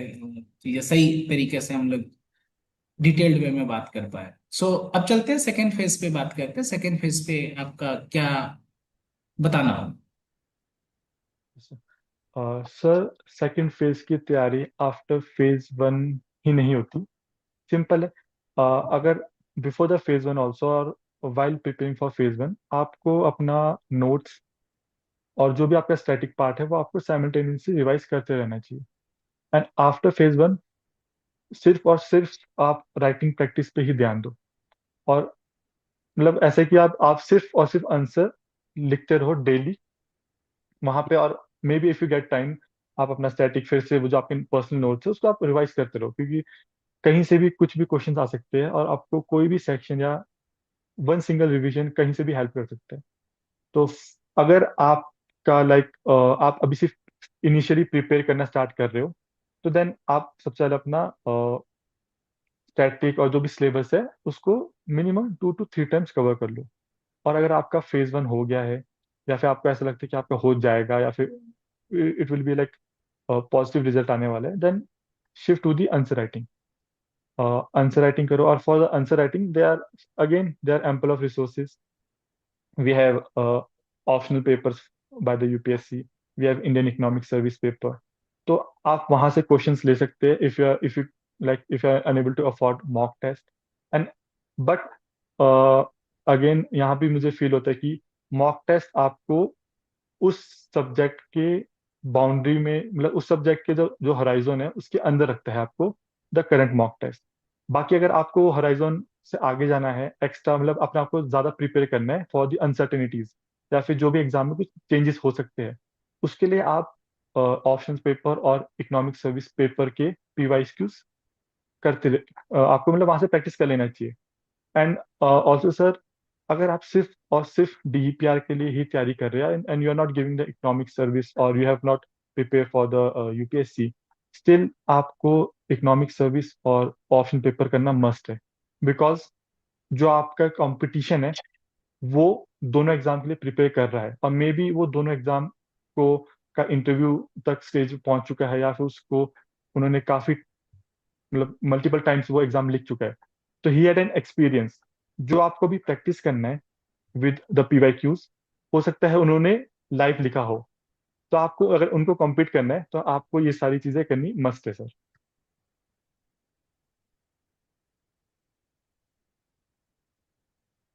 तो आपने बताया फेज टू का। So phase yes. टू और फेज वन दोनों का डायमेंशन अलग है, अप्रोच अलग है, एक ऑब्जेक्टिव एक सब्जेक्टिव। सो इसमें क्या डिफरेंसेस, कैसे चीजें करनी चाहिए। सर, डिफरेंसेस रिगार्डिंग किस चीज के लिए? मतलब इन दोनों के अप्रोच में कैसे डिफरेंसेस और आपने कैसे टैकल किया तो क्या? अच्छा, ऐसे ऐसा तो अप्रोचेस तो सर मतलब बहुत ज़्यादा डिफरेंट है, क्योंकि हैविंग अ गुड नॉलेज और उसको रिप्रोड्यूस करना is, I feel, is very different thing. You might have a very good knowledge regarding some topic और some subject, but if you are not able to represent it on paper, then आपको marks नहीं मिलेंगे. You might be having a very good knowledge और understanding, but अगर आप produce नहीं कर पा रहे तो आपको मार्क्स नहीं मिलेंगे. और आपको अगर एग्जाम क्लियर करना है तो आपको मार्क्स की जरूरत है. तो सर फेज वन के लिए वही, for the both phase practice is the key. और प्रैक्टिस सर दोनों फेज के लिए अलग है. For the phase one practice MCQs जो उस स्टेज की नीड है. For the phase to practice writing descriptive answers. And हमेशा याद रखिए, टाइम लिमिट इज देयर. और तो प्रैक्टिस भी अगर आप टाइम लिमिट के साथ करें तो that will be more beneficial. Okay, बहुत अच्छा बताया आपने। सो ऑब्जेक्टिव और सब्जेक्टिव की अप्रोच कैसे डिफरेंट है? प्रिपरेशन तो ठीक है, अप्रोच ऐसा यस सर. लिखने की और आंसर तक पहुंचने की। सर मैं क्वेश्चन समझ नहीं पाया आपका. ऑब्जेक्टिव में जनरली क्या होता है, मैं राइट आंसर चूज करूंगी, सो फोर ऑप्शंस यस हैं। सर. इसका यस अप्रोच सर. अलग होता है। फिर फेज टू में आप आंसर्स लिखते हो, क्वेश्चंस को डिकोड करते हो, फिर उसके बाद आंसर्स लिखते हो। सो इन दोनों यस सर. में क्या डिफरेंसेस है, क्या एज एन एस्पिरेंट आप क्या सजेशन दोगे कि बाकी लोगों को इसको ठीक करने की सही अप्रोच जाने? सर ऐसा अप्रोच, ऐसा मेरा कोई लाइक कोई स्ट्रेटजी या अप्रोच नहीं रही है. मेरा सिंपल रहा है कि आप बस प्रैक्टिस करो, कि विद प्रैक्टिस आपको खुद ब खुद चीज़ें आ जाती है समझ. आप अगर डेलिबरेटली कोई चीज़ सोचो कि मैं ये स्किल्स गेन कर लूंगा, तो वो नहीं होगा. विद टाइम चीज़ें आपके अंदर इनबिल्ट चीज़ें आती है. तो if you are practising well, तो सर ये जो अप्रोच है आपको अलग से नहीं सोचना पड़ेगा कि like this is my approach. आज मैं फेज टू मोड पे हूँ, तो I turn my switch to the phase two mode. आज मेरा फेज वन आने वाला है तो मैं अपना स्विच फेज वन में कर देता हूँ. सर ऐसा कोई मैकेनिकल चीज नहीं है. तो आप बस प्रैक्टिस करो. योर बॉडी विल, आपकी जो बॉडी है ऑटोमेटिकली इस फेज में या फिर दूसरे फेज में वो अपने आप को अकोमोडेट करेगी, बिकॉज आपकी बॉडी आपके साथ उस प्रोसेस में है. आपकी बॉडी को भी पता है कि क्या रिक्वायरमेंट है और क्या चीज़ चाहिए मुझे और मुझे क्या चीज़ प्रोड्यूस करनी है. तो बस आप अगर प्रैक्टिस करें तो वही सफिशिएंट है सर. अब फेज थ्री पे आते हैं, इंटरव्यू राउंड्स पे। Interview yes. राउंड्स पे क्या यस सर. चीजें कैसे प्रिपेयर करना चाहिए? क्या आपका एक्सपीरियंस रहा, कैसी जर्नी रही, और क्या आप सजेशन दोगे इस पे discussion? Yes sir. Sir interview round तो सर आपको ही पता है, मेरा सबसे ज़्यादा, आई वुड से, मेरी सबसे बड़ी टेंशन इंटरव्यू राउंड थी. सबसे ज़्यादा डर मुझे इंटरव्यू राउंड से लगा, बिकॉज फेज वन और फेज टू में मतलब मैं आफ्टर एग्जाम थोड़ा टेंशन में था रिगार्डिंग द रिजल्ट. पहले मुझे कभी डर नहीं लगा. बट फेज टू के लिए मैं ऑलरेडी ही लाइक काफ़ी काफ़ी डरा था. आई वॉज इन एनजाइटी, मैं एनजाइटी हुई, मतलब काफ़ी डरा कि मतलब क्या करूँ, कैसे तैयारी करूँ, बिकॉज काफ़ी सारी मतलब प्रॉब्लम्स थी या ड्रॉबैक्स थे कि सर मेरा ये है तो मुझे नहीं लगता कि वो होगा. तो sir first thing, interview guidance. यहाँ पे तो sir I would say must है. अगर आप इस स्टेज तक पहुंच गए तो इग्नोर योर कंस्टेंट, चाहे वो टाइम हो या फिर मनी कंस्टेंट हो, तो उसको थोड़ा इग्नोर करें और मैनेज करें. And interview guidance course is must, क्योंकि सर मुझे पर्सनली इससे ही काफ़ी फायदा मिला. एंड सर अप्रोच सर वही स्टैटिक अप्रोच जो आई गेस मैक्सिमम एस्पिरेंट को ऑलरेडी पता होता है कि you have to read regarding the RBI, you have to read RBI report, जो आरबीआई मेन रिपोर्ट्स पब्लिश करता है. और you have to read newspaper. And sir phase for the phase three, newspaper is must, चाहे वो सिर्फ economics हो या फिर सर अदर डायमेंशन हो. For phase three you have to see all the dimensions, चाहे वो पॉलिटिकल डायमेंशन हो या फिर वर्ल्ड अफेयर्स हो, क्योंकि सर हमारे टाइम पे there was a war scenario और ग्लोबल शॉक हुआ था to the petroleum due to Hormuz, Hormuz strait की वजह से. तो सर हमको वहाँ पे सारे डायमेंशन पढ़ने पड़े थे. और सर फॉर द इंटरव्यू तो सर आपको ये सारी चीज़ें पढ़नी ही पड़ेगी. सो सर ये था बिफोर इंटरव्यू कि आपको कैसे प्रिपेयर करना चाहिए और क्या क्या रिसोर्सेज है। और sir if you talk about the interview day, in my case interview was a personality test. मुझे कंप्लीटली ये फील हुआ, they were not like judging me for my knowledge, they are seeing the overall person in life कि ये इंसान कैसा है, कैसा सोचता है, कैसा बोलता है, और नेचर क्या है इस इंसान का। तो अ, मेरा इंटरव्यू फर्स्ट था इन द मॉर्निंग। तो जब मैं should I talk about interview? या या तो सर सर पहले इससे पहले मॉक्स के बारे में बात करते हैं सर। जैसे ठीक मैंने है। मॉक्स दिए थे, तो सर आपको पता है जिस पर मैंने आपने पहले सुनाया भी। था वो भी जरूर बताना। यस, यस सर, नहीं सर, हर एक चीज नहीं बोलूंगा सर। कोई नहीं, कोई नहीं, चलो कोई नहीं। तो क्योंकि वो सारी मेनली गाइडेंस में होता है कि कभी चीजें आउट ऑफ ट्रैक यस, जाते हो तो मेंटर्स यस सर। अपने सही भाषा में एक तरह से थप्पड़ लगाता है कि चलो तुम सही रास्ते से निकलो। हाँ सर वो तो मस्ट है सर। लाइक डांट लगाना या फिर चलो। थोड़ा स्ट्रिक्ट होना कि this is the must in interview guidance. तो सर इंटरव्यू प्रिपरेशन में स्टार्टिंग में सर मेरी प्रिपरेशन काफ़ी अच्छी जा रही थी। मैंने स्टैटिक पढ़ा, सब कुछ पढ़ा, मैंने रिसोर्सेज सारे तैयार करिए। मैंने फर्स्ट मॉक टेस्ट दिया, मैंने एक भी रिसोर्स यूज नहीं किया। आपने क्वेश्चन पूछा, आप मुझे बार बार हिंट दे रहे कि यार कुछ तो बोल, कुछ तो बोल। मैंने एक भी रिसोर्स यूज नहीं किया। और आफ्टर द मॉक टेस्ट आप ऐसे थे कि आपने अभी तक कुछ भी नहीं पढ़ा। अच्छा नहीं सर, मैंने तो सब कुछ पढ़ा हुआ है। बट ऐसे तो यूज कब करोगे? तो मुझे उस दिन रियलाइज हुआ कि यार आप मुझे डायरेक्ट नहीं पूछोगे कि tell me about this report. आप मुझे क्वेश्चन पूछोगे and I have to use content from that resource कि सर जैसे उस रिपोर्ट में ये लिखा गया था, तो regarding this my thought is this. Sir वहां से मुझे एक सीख मिली। Then second and third mock interviews में जितनी गलतियां कर सकता था, आई गेस सारी कर दी। मैंने गलतियां उतनी ही करी, सारी ही करी। In fact this was my my words only on the mock test कि सर आई डोंट नो, मैं जितनी गलती कर सकता हूँ, जितनी भी लाइक पॉसिबल है गलतियां, मैं यहीं पे क्यों कर रहा हूँ? तो यू सेड ये तो और भी अच्छी बात है कि तुम गलतियां कर रहे हो। And also in the first video mock interview आपने कहा था कि आप इतने सीरियस क्यों हो, स्माइल करो, स्माइल क्यों नहीं कर रहे? तो इसके बारे में बाद में हम बात करेंगे, आपको पता है। हाँ। तो सर मॉक इंटरव्यूज में सर वही था, जितनी गलतियां हो सकती थी हुई। And sir the interview day, first first in the morning मेरा ही इंटरव्यू था। तो मैं अंदर गया and I don't no, interview के बाहर जब मैं वेटिंग एरिया में था, काफ़ी ज़्यादा टेंस था। मैं काफ़ी टेंस था, इनफैक्ट उस टाइम मैं कुछ चीज़ें रिकॉल कर रहा था कि यार वो क्या था, वो क्या था, और मैं कुछ नंबर्स भूल रहा था। तो वहाँ पे एक साइड में एक मैम खड़े थे। मैंने मैम से पूछा, मैम आप प्लीज़ मेरे लिए एक गूगल सर्च कर सकते हैं? तो मैंने एंड मोमेंट तक मैं इतना नर्वस था, मैंने मैम को बोला मैम प्लीज़ एक गूगल सर्च कर लो। मैंने उसमें एक फैक्ट देखा, फिर वो पढ़ा कि मैं इतना टेंस था कि मैं सब कुछ भूल रहा हूँ। तो फिर सडनली मैं इंटरव्यू रूम के अंदर एंटर हुआ and there were 6 members, straight table में थे। I greet them, good morning everyone. Then मुझे बैठने के लिए कहा गया। देन अब हम थोड़े इंटरव्यू ट्रांसक्रिप्ट के बारे में आते हैं, what kind of questions were asked.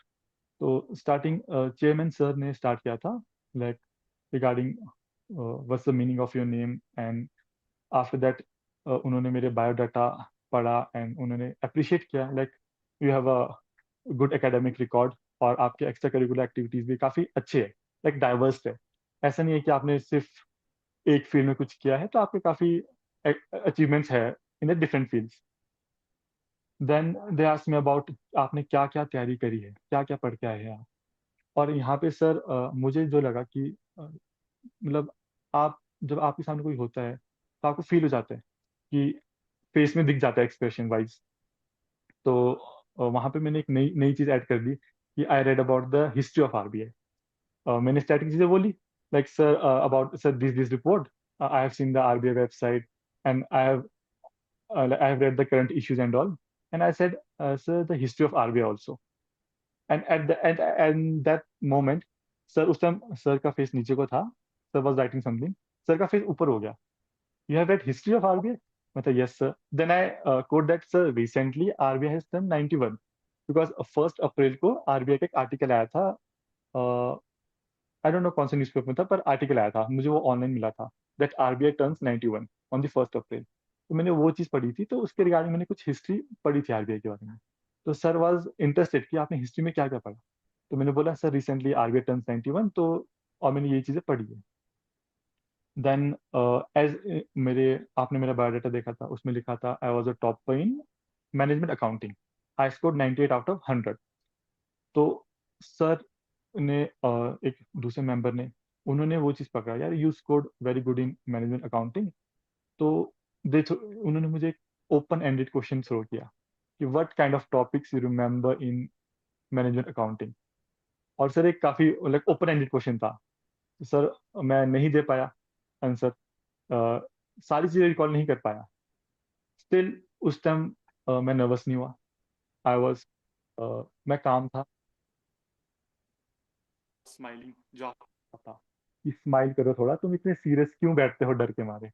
तो आई और वॉज सॉरी बोलने की फॉर द आदत। Whole, yes sir, so for the whole interview I was happy, I would say I was happy, yes I was happy, I was smiling।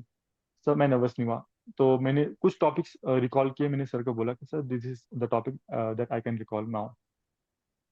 Then next question, sir उन्होंने कहा कि how can you correlate the management accounting with the economics, like how your knowledge of the management accounting can help you in the economics, in the economics. और sir उससे पहले हमारा एक GST के ऊपर टॉक हुआ था, बिकॉज जीएसटी भी मेरा बायोडाटा में मेंशन था, because I had a zonal level prize for the GST competition. तो उससे पहले हमारा एक सेशन हुआ था रिगार्डिंग द जीएसटी, कि उसके इम्प्लीमेंटेशन में क्या क्या हुआ था, और उसमें क्या डिसीजन हुए थे, लाइक जो डिसीजन हुआ था कि compensation will be given to the state for the next 5 years। तो सर मैंने वो सब चीज़ें बोली थी। तो जब मैनेजमेंट अकाउंटिंग के बारे में बात हुई थी, I take the opportunity for a creative thinking. तो वहां पे सर ने जैसे बोला कि कैसे कोरिलेट करोगे, तो मैंने बोला सर दे आर काफी सारे टॉपिक सिमिलर है, एंड इन मैनेजमेंट अकाउंटिंग हम ratio analysis and the cost and benefit analysis and the different topics मैंने उस टाइम कोट किए। एंड सर ने पकड़ा the cost and benefit analysis. तो सर ने कहा कि इसके बारे में बताओ। और उस टाइम सर मुझे याद नहीं आ रहा था कि उस टाइम ऑब्वियसली इसका जो टर्म है cost and benefit analysis, term से ही पता लग रहा है, पर सर अगर मैं उस टाइम गैस करता या फिर मेकअप करता तो उनको लग जाता पता, इसको याद नहीं है। सर मैंने उस टाइम अपॉर्चुनिटी देखी, मैंने बोला sir as earlier we discuss about the GST implementation, तो सर अगर हम जीएसटी इम्प्लीमेंटेशन का कॉस्ट एंड बेनिफिट एनालिसिस करेंगे तो मैं कैसे कैसे करूंगा, मैंने वो चीज़ें बोली, जिसमें मुझे फील हुआ कि all the panel members get, उन सारे पैनल मेंबर्स ना उस टाइम काफी वो हो गए थे, इंटरेस्टेड कि ये क्या बोल रहा है। बिफोर दैट उनके फेस में थोड़ी सीरियसनेस दिखी थी, पर वहां पे उस time like in fact one female member वो ऐसे आगे आ गई थी सुनने के लिए। तो मुझे वो काफी अच्छा लगा, और फिर मैंने जब मुझे अच्छा लगा तो मैंने उससे कंटिन्यू किया। एंड जो दूसरे क्वेश्चन और काफी सारे मतलब डाइवर्स क्वेश्चन थे। एंड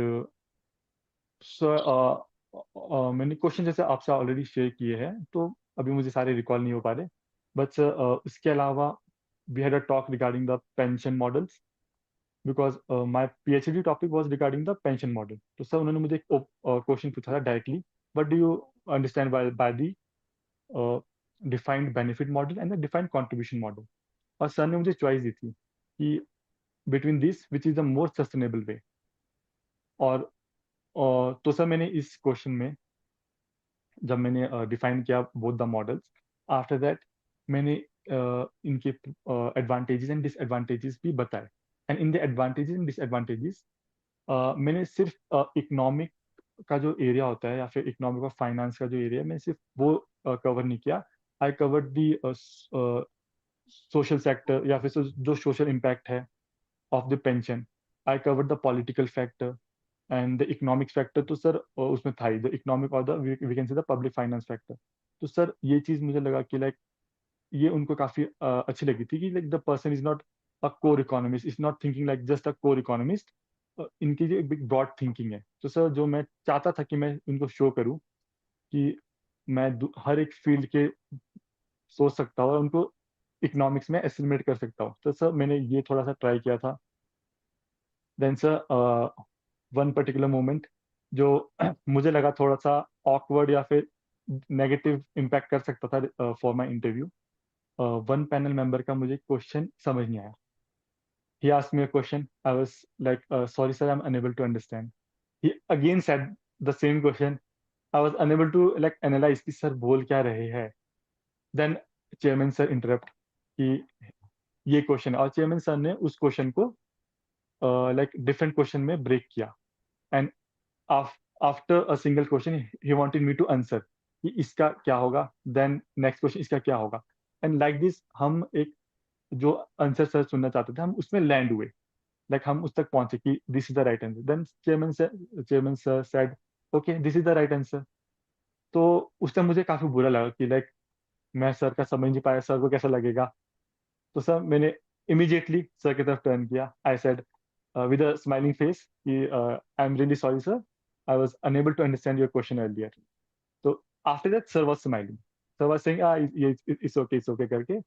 तो sir overall for the interview I felt it was a personality test only. Sir one वो और एक सर एक मोमेंट था जो सर आई गेस मैंने कहीं पे सुना था कि लाइक कि जो मेंबर्स हैं वो भी लाइक बोर हो चुके हैं कुछ स्टैंडर्ड आंसर सुन सुन के।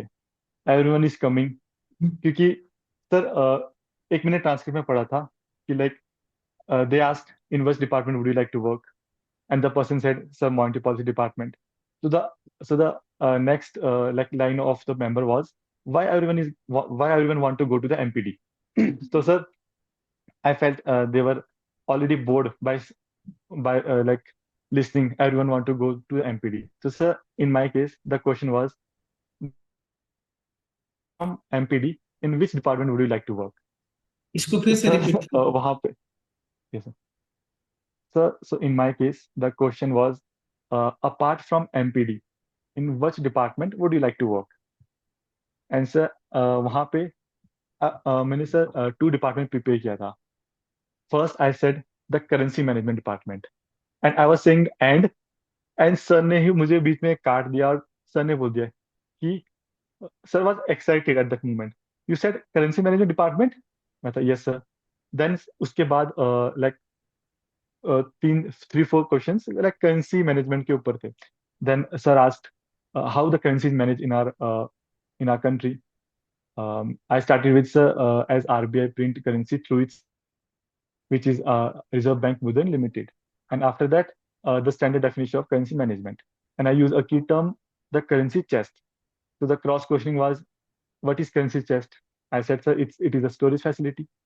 Then one another member lady member interrupted and said you have a commerce background so you might have seen the balance sheet of RBI. I said yes sir, and so I said yes ma'am. तो ma'am ने कहा कि okay मुझे हमें component component बताओ उसके। मैंने एक एक कंपोनेंट्स को बोला। Then I was expecting a question on currency in circulation because earlier we were talking about the currency management. So ma'am said okay so earlier you said currency is printed by RBI, so why the currency in circulation is a liability on RBI, क्योंकि वो तो हमने हमें नहीं print की है। तो there I gave a very good answer कि like ma'am we have a paper currency, उसकी कोई मतलब एज सच पेपर करेंसी तो कोई वैल्यू नहीं है, but RBI governor science the currency and RBI governor has a like promise to pay for it. That's why it's a liability on the RBI. तो ये moment मुझे लगा कि yes ma'am was very impressed कि जो ma'am सुनना चाहते थे मैंने वो बोला। तो sir overall interview was with a lot of ups and downs. कुछ मोमेंट्स थे जहां मुझे फील हुआ कि लाइक मुझे लाइक मेंबर के फेस में फील हुआ he was smiling and he was saying कि like okay okay good answer this was the right answer करके। एंड एक और there was low points also, कहीं क्वेश्चंस थे जो जिसके आंसर मुझे नहीं आते थे। तो आई डिडंट गेस, मैंने ये नहीं किया कि मैं कुछ भी बोल दूं। I just said sorry sir I am unable to recall, और sorry sir I am not aware of this. I was honest with the panel कि सर मुझे ये नहीं आता। तो I think this was a component of personality. और वहाँ पे it was a personality test. Knowledge, जैसे कहा जाता है कि knowledge has been tested in phase 1 and phase 2, and in the interview it's a personality test. And knowledge is a way of testing a personality, because वहाँ पे हमको एक topic चाहिए आपस में बात करने के लिए, जहाँ पे आपकी पर्सनैलिटी निखर के आए। एंड वहाँ पे एक कॉमन टॉपिक है, द सब्जेक्ट और the exam you are preparing for. So the knowledge of the subject or the examination, what exam is required, is the way of checking your personality, not checking your knowledge. If you are wrong, and like if you don't know the answer, just say, honestly, sir, I'm not aware of this, or sorry, sir. Don't try to like guess, or बस कुछ भी बोल दो, कि वो फिर आपकी personality show करता है कि are enable to recognise yourself, कि आपको खुद ही नहीं पता कि ये आपको नहीं आता। तो कंफ्यूज वहां पे पर्सनालिटी आप अपनी, कहते हैं। Yes sir, yes sir. और इनफैक्ट मैंने आपको ऑलरेडी शेयर किया था, आपको बताया था सम कीवर्ड्स कि like I was in the interview, the summary is, I was happy, I was smiling, I did not guess, I did not do the guess working, I was honest, and I apologise every moment जहां जहां मुझे लगा I should apologise. और उसका भी काफी like ups तरीके, and down moment थे। एपोलॉजी के भी सर, तरीके आपको सिखाए गए थे कैसे क्या करना है। यस यस सर, ऐसे तरीके is simple, say I'm sorry sir, I was unable to understand something, with a smile sir। अगर आप काफी सीरियसली बोलोगे और लाइक काफी rudely, then obviously it will reflect your personality. Best thing is sir, be happy in the interview. वो जो 25-30 minute होते हैं, आप अंदर से खुश रहेंगे तो you will be smiling there. और तो ऐसे काफी मोमेंट्स है। एक वन मैंने एक काफी गलती भी करी थी, एक बेसिक मिस्टेक। और ऐसे कई मोमेंट्स थे जहाँ पे छोटे मोटे मिस्टेक हुए, जहाँ पे हो सकता था कि मैं नर्वस हो जाता, जिसके बाद इंटरव्यू डिफरेंट डायरेक्शन चल जाता। मैं नर्वस हो जाता या फिर मैं हेजिटेट करता कुछ बोलने के लिए, बट वहाँ पे आई डोंट थिंक कि अगर आपका कहीं भी छोटा मोटा गलती या फिर I would say big blunder भी हुआ है, वहाँ से आप कोप अप फिर से कर सकते हो। तो अगर मैं if I talk about the summary of the whole interview, it was more on a personality side. The knowledge was key to judge the personality. And from my side, जो मैंने चीजें ध्यान रखी, like I showed that I was not nervous, although I was, but yeah, वो represent show नहीं होना चाहिए कि आप बहुत नर्वस हो। आपको कोशिश करनी है कि आप कुछ गलत या फिर पॉलिटिकली कुछ ऐसी चीजें बोलो जो किसी को पसंद ना आए। एंड ओवरऑल स्टे है। वैसे ऑब्वियसली अगर आप इंटरव्यू स्टेज तक पहुंचे तो यू विल बी हैप्पी। तो वो हैप्पीनेस आपको रिप्रेजेंट करनी है विद अ गुड स्माइल, ताकि जो वहाँ का इन्वायरमेंट है, जो इंटरव्यू रूम का जो इन्वायरमेंट है, वो एक वो वाइब्स अच्छी रिप्रेजेंट होनी चाहिए, that the person is having a good vibes. तो इस चीज़ का एक ही तरीका है, यू शुड बी स्माइलिंग। और फेक स्माइल होनी चाहिए, बिकॉज वहाँ पे जो पैनल में बैठे हैं वो बहुत एक्सपीरियंस्ड है ऑन ऑल दी फैक्टर्स। तो बेटर आप जो है आप वो ही दिखाइए। Don't try to impersonate someone, someone else personality की। आप ये शो कर रहे हैं कि I am a very great economist, या फिर मैंने मुझे ये आता है वो आता है, या फिर मुझे सब कुछ आता है। तो आई डोंट थिंक कि इस चीज़ की जरूरत है। दे ऑल्सो अंडरस्टैंड दैट हम अभी बच्चे हैं। They also understand that they are trying to be in this service, तो ये भी सीख रहे हैं। और ऑब्वियसली आरबीआई ट्रेनिंग कराने का पर्पस ही यही है कि इनके पास कैपेबिलिटीज है, हम इनको अब ट्रेन करेंगे जैसे हमारे को इनकी रिक्वायरमेंट है। तो आपको सब कुछ आता है, वो वाला स्टेज आप ट्रेनिंग के लिए रख दे। इट्स ये बेटर रहेगा कि आप वो नेचर ट्रेनिंग के लिए रखें। For the interview, go there, जो आप हो वैसे जाओ, और present yourself with honesty. I guess this is very important for interview in RBI, क्योंकि सर मैंने ऑनेस्टली अपने आप को वैसे प्रेजेंट किया जो मैं हूँ। और बिसाइड, या फिर जैसे मेरे को इस चीज़ की टेंशन थी, like I am from different institute, I am not from some top tier universities, और जो मेरे कंपटीशन है they're from the top universities. तो उस चीज का जो एक फियर था वो मुझे, मैंने शो नहीं किया, और ना ही मुझे बाद में से फील हुआ लाइक हाँ भाई देवर बाइस टूवर्ड सम इंस्टीट्यूट, या फिर वो ऐसे थे कि यार कि ये तो इस यूनिवर्सिटी या फिर ये किसी अच्छी यूनिवर्सिटी से नहीं है, तो he might not knowing things, या फिर इसकी कैपेबिलिटीज नहीं होगी। They ask me good number of questions, अच्छे question, quality of question was very nice.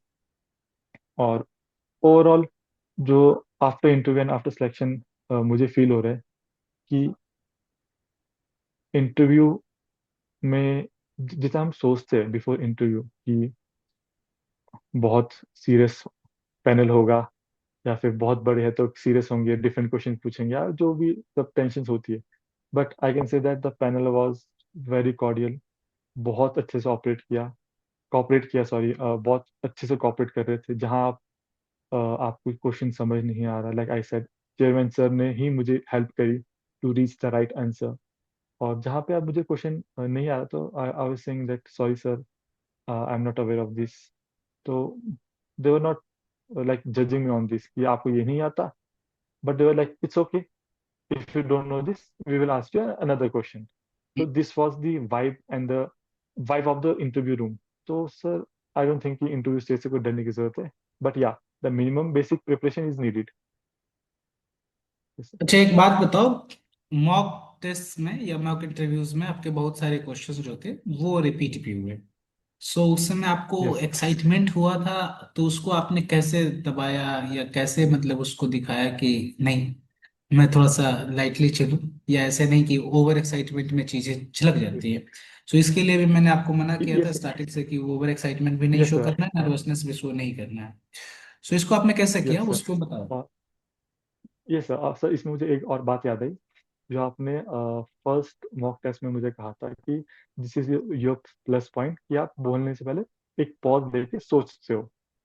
आप इमीडिएट जंप नहीं करते, आप सोचते हो। मैं एक सेकेंड लेता हूँ, मैं सोचता हूँ, देन आई स्टार्ट स्पीकिंग। तो सर मुझे वो चीज़ दिमाग में मैंने बैठाई थी कि मुझे एक्साइट नहीं होना, कि अरे मेरे को ये आता है तो मैं फटफट बोलने चालू हो जाऊँ। और उसमें क्या होता है सर, लाइक मुझे आता है, मैं इमीडिएट स्टार्ट करूंगा, मैं फर्स्ट लाइन बोलूंगा, फिर मैं भूल जाऊंगा, क्योंकि आपने एकदम से स्टार्ट किया विदाउट थिंकिंग। तो सर इसमें मैं ऑलरेडी इस चीज के लिए प्रिपेयर था, क्योंकि मुझे ऐसा था कि लाइक मेरे बायोडाटा से क्वेश्चन आएंगे, which was the obvious thing, और वही क्वेश्चन मुझे मॉक में पूछे गए हैं। तो I am prepared with my answer, but मैं उस आंसर को स्टैटिक नहीं रखूंगा। जो मैंने वहां बोला उसको मैं रिपीट नहीं करूंगा। I like understand the context of the question, कि क्वेश्चन किस डायरेक्शन में है, क्योंकि बिल्कुल। सेम ही टॉपिक में डिफरेंट डायरेक्शन हो सकती है। तो जैसे ही मुझे कुछ ऐसे क्वेश्चंस पूछे गए जो मुझे था कि this is was the expected question, still मैंने 1 सेकेंड पॉज दिया, and I smile. In some of the moment I smile because I was feeling happy, like मेरा क्वेश्चन आ गया। देन उसके बाद सर मैंने फिर वही से आंसर दिया, बट पर उस मोमेंट में जो मतलब पहले से चीजें चल रही थी उसको कनेक्ट करने की कोशिश करी, like I did in the cost benefit analysis, I connected the GST topic discussion वहां पे। और भी दूसरी चीजें थी जहां पे मैंने कनेक्ट करी, और ओवरऑल इंटरव्यू का को ऐसा कोशिश की कि वो आपस में कनेक्ट हो जाए। और जो मैंने अपने बायोडाटा में लिखी थी चीजें कि I have done this this this, उस चीज को मैंने रिप्रेजेंट करने की कोशिश करी। अगर मैंने वहां पे लिखा था कि like I have been under this competition and मैंने पॉलिसी फॉर्मेशन में अपना योगदान दिया है, देन मैंने उस वहां पे वो शो भी किया कि yes I am capable of this. तो मेन चीज है, biodata is very important. If you writing anything in your biodata, even a single word, they can ask question from it, because 80 to 90% of questions was from my biodata, and मेरा biodata ही इतना diversified था कि मेरे biodata में ही included था my management accounting, my GST. तो जो GST था ऑब्वियसली वो रिसेंट लास्ट ईयर भी न्यूज में था, मैंने उसको भी कवर किया कि रिसेंटली जब उन्होंने पूछा था कि like what are the problems that we have faced with the GST implementation and the GST itself. तो मैंने द कॉम्प्लेक्सिटीज जो थी जीएसटी के फ्रेमवर्क या स्ट्रक्चर में, मैंने उसको भी वहाँ पे कहा, और ये भी कहा कि लाइक वो प्रॉब्लम्स ऑलरेडी सॉल्व हो चुकी है last year with the GST 2.0। तो ओवरऑल जो मुझे फील हुआ, जहाँ मैंने थोड़ा सा like I would say I did better, कि मैंने सिर्फ और सिर्फ इकोनॉमिक्स की ही चीज़ें वहाँ शो नहीं करी। मैंने डाइवर्स जो भी डिफरेंट फैक्टर्स हो सकते हैं, मैंने ये वहाँ ट्राई किया शो करने का। यस, मुझे सिर्फ इकोनॉमिक्स की स्टैटिक बुक्स में रट के नहीं आया हूँ, मैं मुझे बाकी चीज़ों की भी नॉलेज है। तो I think this was one of the plus factor for me. So remember here, इसमें जो ईशांत के एक्सपीरियंस है, इस पे मैं काफी सजेशन भी देता हूँ आप लोगों को कि ब्यूरोक्रेसी और जो पॉलिसी मेकिंग है, यहाँ पे सारे डायमेंशंस को कवर करने होते हैं, क्योंकि you have to look for the impacts, effects and impacts in various dimensions. लेकिन जब आप रिसर्च करते हो तो आपका डायमेंशन लिमिटेड हो जाता है, आप एक पर्टिकुलर चीजों में स्पेशलाइज होते हो, वहां पे आपको लिमिटेड डोमेन में जनरली पर्टिकुलर आंसर देने होते हैं। लेकिन जब आप पॉलिसी मेकिंग या ब्यूरोक्रेटिक एग्जाम्स दे रहे हो, वहां पे आप कोशिश करते हो जितने डायमेंशंस आप कवर कर सकते हो उसको कवर करने की कोशिश करते हो। दूसरी बात ये कि जो ये डिस्कशन चल रहा है कि टॉप कॉलेजेस और अदर कॉलेजेस वाले, तो ईशांत का जो एक्सपीरियंस है, और इसलिए मैं ये टॉक रखना चाहता था ईशांत के साथ, क्योंकि ऑलरेडी एक गौतम के साथ आईएएस वाला टॉक है। Gautam is from top institute of Delhi school of economics. So मुझे ये डिस्कशन करना था, क्योंकि अगर आप पॉलिसी मेकिंग में देखोगे, ब्यूरोक्रेसी में देखोगे, या सीनियर प्रोफेसर में देखोगे, जरूरी नहीं कि वो टॉप यूनिवर्सिटीज टॉप कॉलेजेस से पढ़े हुए, ठीक है, या एकेडमिकली वो बहुत ज्यादा मार्क्स वाले हो, ठीक है, ऐसा नहीं है जरूर। तो जरूरी नहीं है, जब पैनल में ही डाइवर्सिफिकेशन है तो obvious सी बात है सिलेक्शन में तो डाइवर्सिफिकेशन होगी।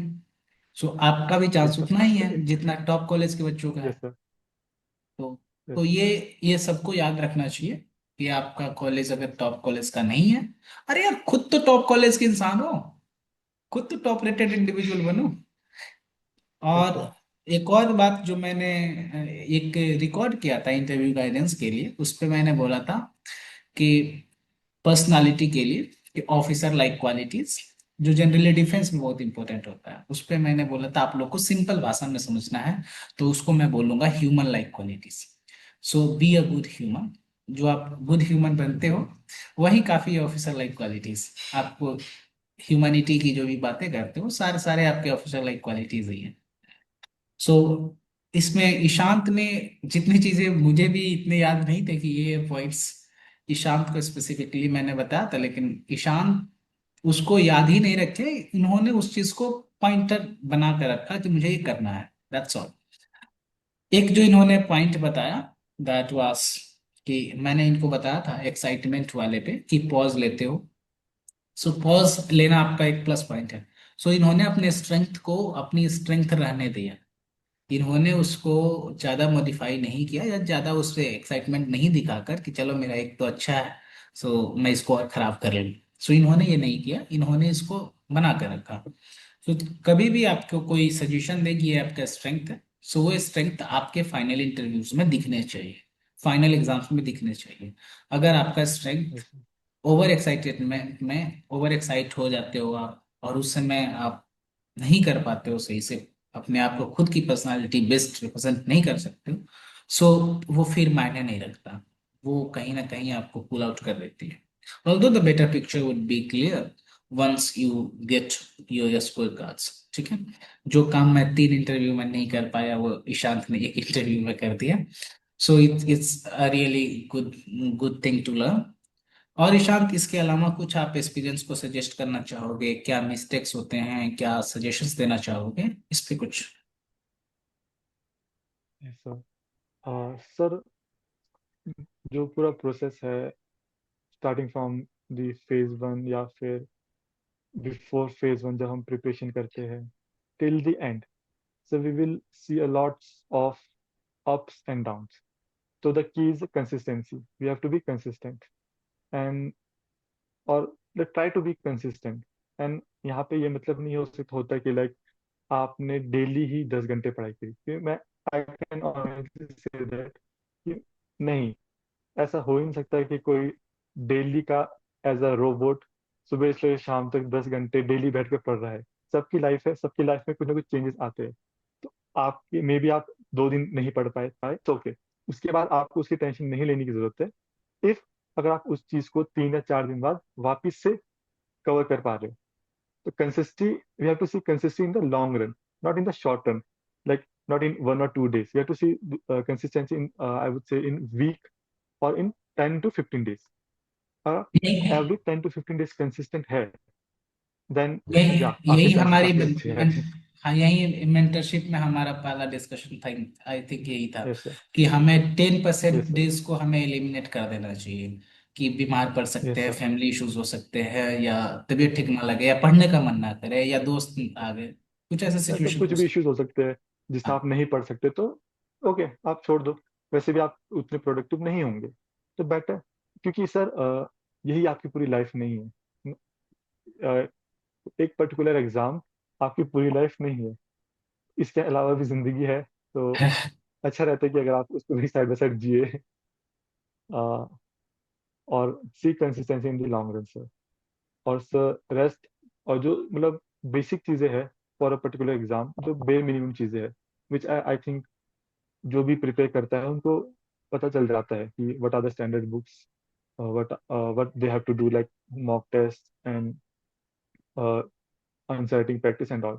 तो बेसिक चीजें हैं, वो आप करो। बट उसके ऊपर अगर आपके पास कुछ आइडियाज है कि मैं ये कर लेता हूँ, मैं वो चीज ऐड कर लेता हूँ, तो वो हमेशा बेटर रहता है। क्योंकि मैंने भी लाइक, मुझे कहीं से ये नहीं था कि मैं कहाँ, मुझे किसी ने नहीं बोला कि आप अपने फेज 1 के लिए आईटी जैम या फिर गेट के पे भी क्वेश्चन प्रैक्टिस करो। वो मुझे खुद फील हुआ कि यार अगर ये रिसोर्स अवेलेबल है तो मुझे कवर कर लेना चाहिए। मे बी बहुत लोग कर रहे होंगे, ऑब्वियसली मतलब कर रहे होंगे बहुत लोग, पर ये मुझे किसी ने नहीं बोला था, तो मैंने खुद से किया। और वो मुझे कहीं ना कहीं हेल्प किया है फेज 1 के स्कोर, मतलब फेज 1 में अच्छा स्कोर करने के लिए। ऑल दो अभी तक स्कोर आया नहीं है, बट या जैसा आपने कहा था स्टार्टिंग में कि मैंने ऑलरेडी 45 क्वेश्चन रिकॉल करके पूरा ढंग से लिख के दे दिया था, क्योंकि उतने मैं रिकॉल कर पाया था। और मुझे उतने कंफर्म वो थे कि ये मेरे कंफर्म सही है, ये तभी मैं मुझे उनको आते रिकॉल कर पाया था। यस, तो मैंने आपको बोला था कि इतना मैं प्रीटी श्योर हूँ कि मेरे ये आने वाले हैं। और इससे एंड एक देन सर, साइकोलॉजी, जब जब आप ज्यादा डायमेंशन के क्वेश्चंस करते हो तो आपको साइकोलॉजिकल एडवांटेज होता है कि मैंने ये सारे डोमेन्स किए हैं, ऐसे ऐसे लेवल्स के क्वेश्चंस मैंने देखे हैं। अब कुछ भी आएगा उस यस रेंज में तो सर, मैं कॉन्फिडेंस। इस करूंगा। हाँ। यस सर, तो द कॉन्फिडेंस एग्जाम हॉल में उस दिन बहुत मैटर करता है। और सर मेन चीज, द जब हम फर्स्ट टाइम क्वेश्चन देखते हैं, मेरे साथ ये हुआ था when I shifted from UGC NET preparations to the IIT और गेट पीवाईक्यूज। तो जब मैंने उनको फर्स्ट व्यू देखा मैंने क्वेश्चन का, मुझे उसी टाइम डर लग गया। बिकॉज यूजीसी में क्वेश्चन थोड़ा थ्योरेटिकल क्वेश्चन क्वेश्चन की फॉर्मेशन होती है, और अगर उन्होंने कुछ सिंबल्स यूज किए हैं, कुछ भी न्यूमेरिकल है, तो वहाँ पे नॉर्मल नंबर्स होंगे एंड जो वेरिएबल्स होंगे एक्स एंड वाई, और ज्यादा lambda and the theta. But आप आईआईटी के क्वेश्चन देखोगे तो क्वेश्चन फॉर्मेशन उनका अलग होता है, जो आप फर्स्ट देखते ही डर जाते हो।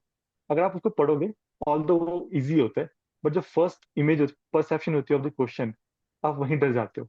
तो सर ये जो छोटी मोटी साइकोलॉजिकल चीजें हैं, ये भी सर बिफोर एग्जाम अगर आप प्रिपेयर कर लो, मतलब आप प्रिपेयर नहीं करते बट आप खुद उसके लायक बन जाते हो।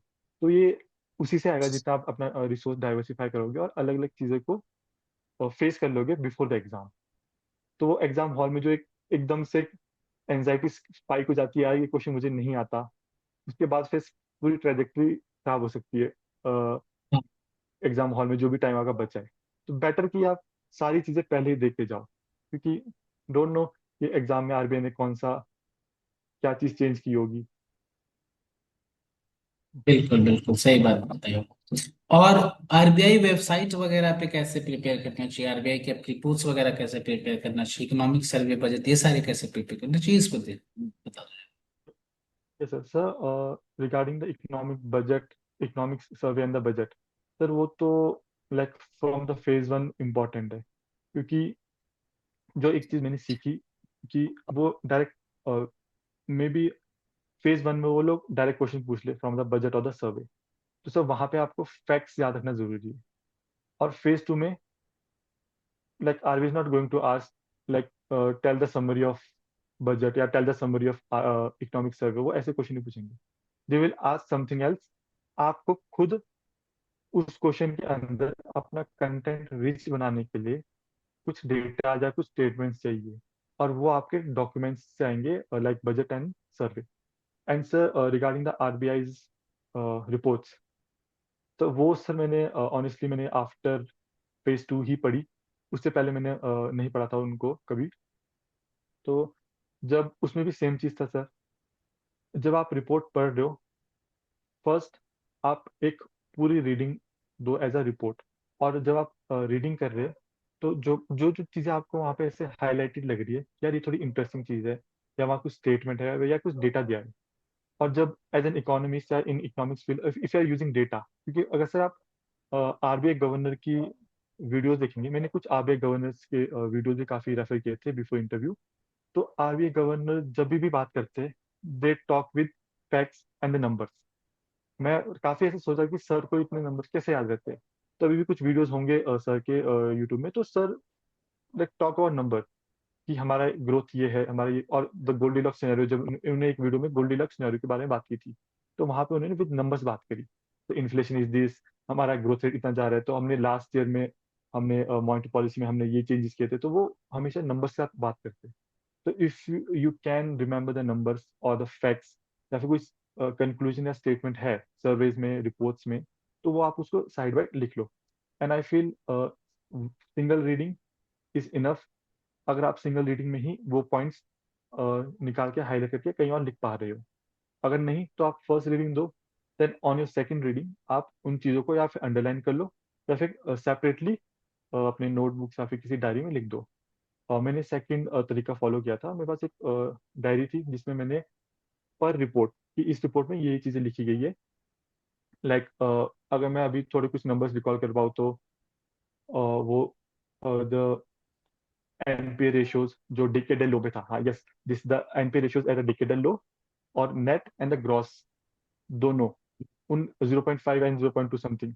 तो अगर वो आप चीजें यूज कर रहे हो, और अपने आंसर राइटिंग में इन दी फेज 2 या फिर इंटरव्यू में, तो सर वो एक काफी अच्छा इंप्रेशन पड़ जाता है। तो बेटर जब भी आप ये रिपोर्ट्स पढ़ो, मतलब रिपोर्ट्स को बार बार पढ़ने की जरूरत नहीं पड़ती। एक बार पढ़ो, पॉइंट्स लिखो, और बस उसी को रिवाइज करो। और वो पॉइंट्स सिंगल पेज में आ सकते हैं, single page of a small diary. अगर आप एक notebook, full size notebook, half page में वो डेटाज एंड लाइंस कवर हो जाते हैं ऑफ अ सिंगल रिपोर्ट। चाहे आप मॉनिटरी पॉलिसी रिपोर्ट पढ़ रहे हो, या फिर एनुअल रिपोर्ट पढ़ रहे हो, या फिर जो थर्ड रिपोर्ट है regarding the trend and progress of banking service, तो सर वो कोई बहुत बड़ा टास्क नहीं है sir. Better you should know the right strategy कि आपको कैसे करना है। जो ईशांत ने बात बताई इसको बोलते हैं सब्सटेंशिएशन ऑफ योर आंसर। जो क्वेश्चन आता है सब्सटेंशिएट योर आंसर, तो उसमें आपको फैक्ट्स एंड फिगर्स देने होते हैं। तो मैंने जैसे सजेशन दिया था यस गवर्नर का पढ़ लो, डिप्टी गवर्नर का भी मैंने कहा था, और कुछ यस टॉप सर। इकोनॉमिस्ट के नाम यस बताए सर। थे, उनके भी आर्टिकल्स ढूंढने के यस लिए सर। कि लास्ट 6 मंथ्स में उन्होंने जो भी चीजें यस की सर। है वो कर लेना। थोड़ा पढ़ो।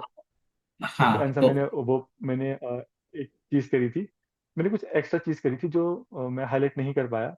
लाइक हाँ अपार्ट फ्रॉम रिपोर्ट्स, तो आरबीआई, जब मैंने आरबीआई डीपीआर के बारे में पढ़ा था ऑन दी वेबसाइट, तो वहाँ पे एक लास्ट लाइन लिखी है कि RBI DPR is responsible for organizing the memorial lectures हाँ टू हाँ। On the to for the deputy governors, sorry, two for the former governors and two for the eminent professors. तो Professors। वहां पे मुझे recent एक article मिला of doctor Arvind पनागरिया, जिसमें उन्होंने 2047 के, मतलब इंडिया के 125 के बारे में बात करी थी। तो सर वहां के मैंने कुछ डेटा ले लिए। और अरविंद पनागरिया, डॉक्टर अरविंद पनागरिया जी इंपॉर्टेंट इसलिए थे बिकॉज रिसेंटली 16 फाइनेंस कमीशन भी था।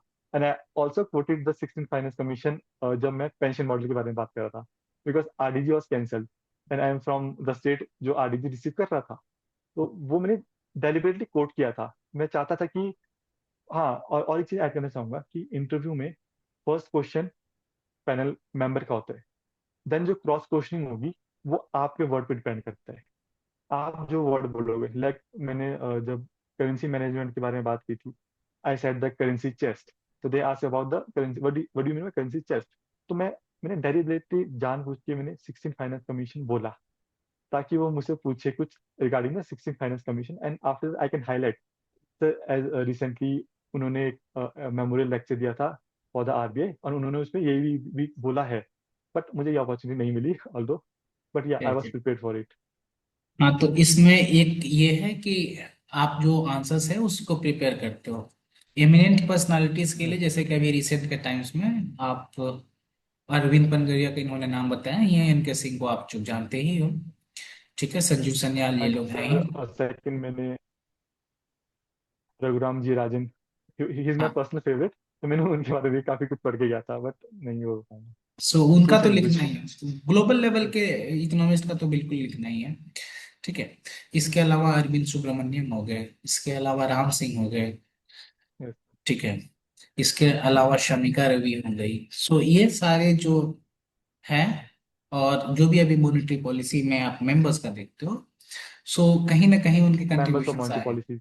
हाँ हाँ। सो उनका रिसेंट में क्या पब्लिकेशन आया है, क्या व्यूज रहा है, इस पे आप टैप करके रखो। जो भी करंट में जैसे भी चीजें होती हैं, सो हमेशा याद रखना कि गवर्नमेंट की पॉलिसी किस किस इकोनॉमिस्ट से शेप किया जा रहा है।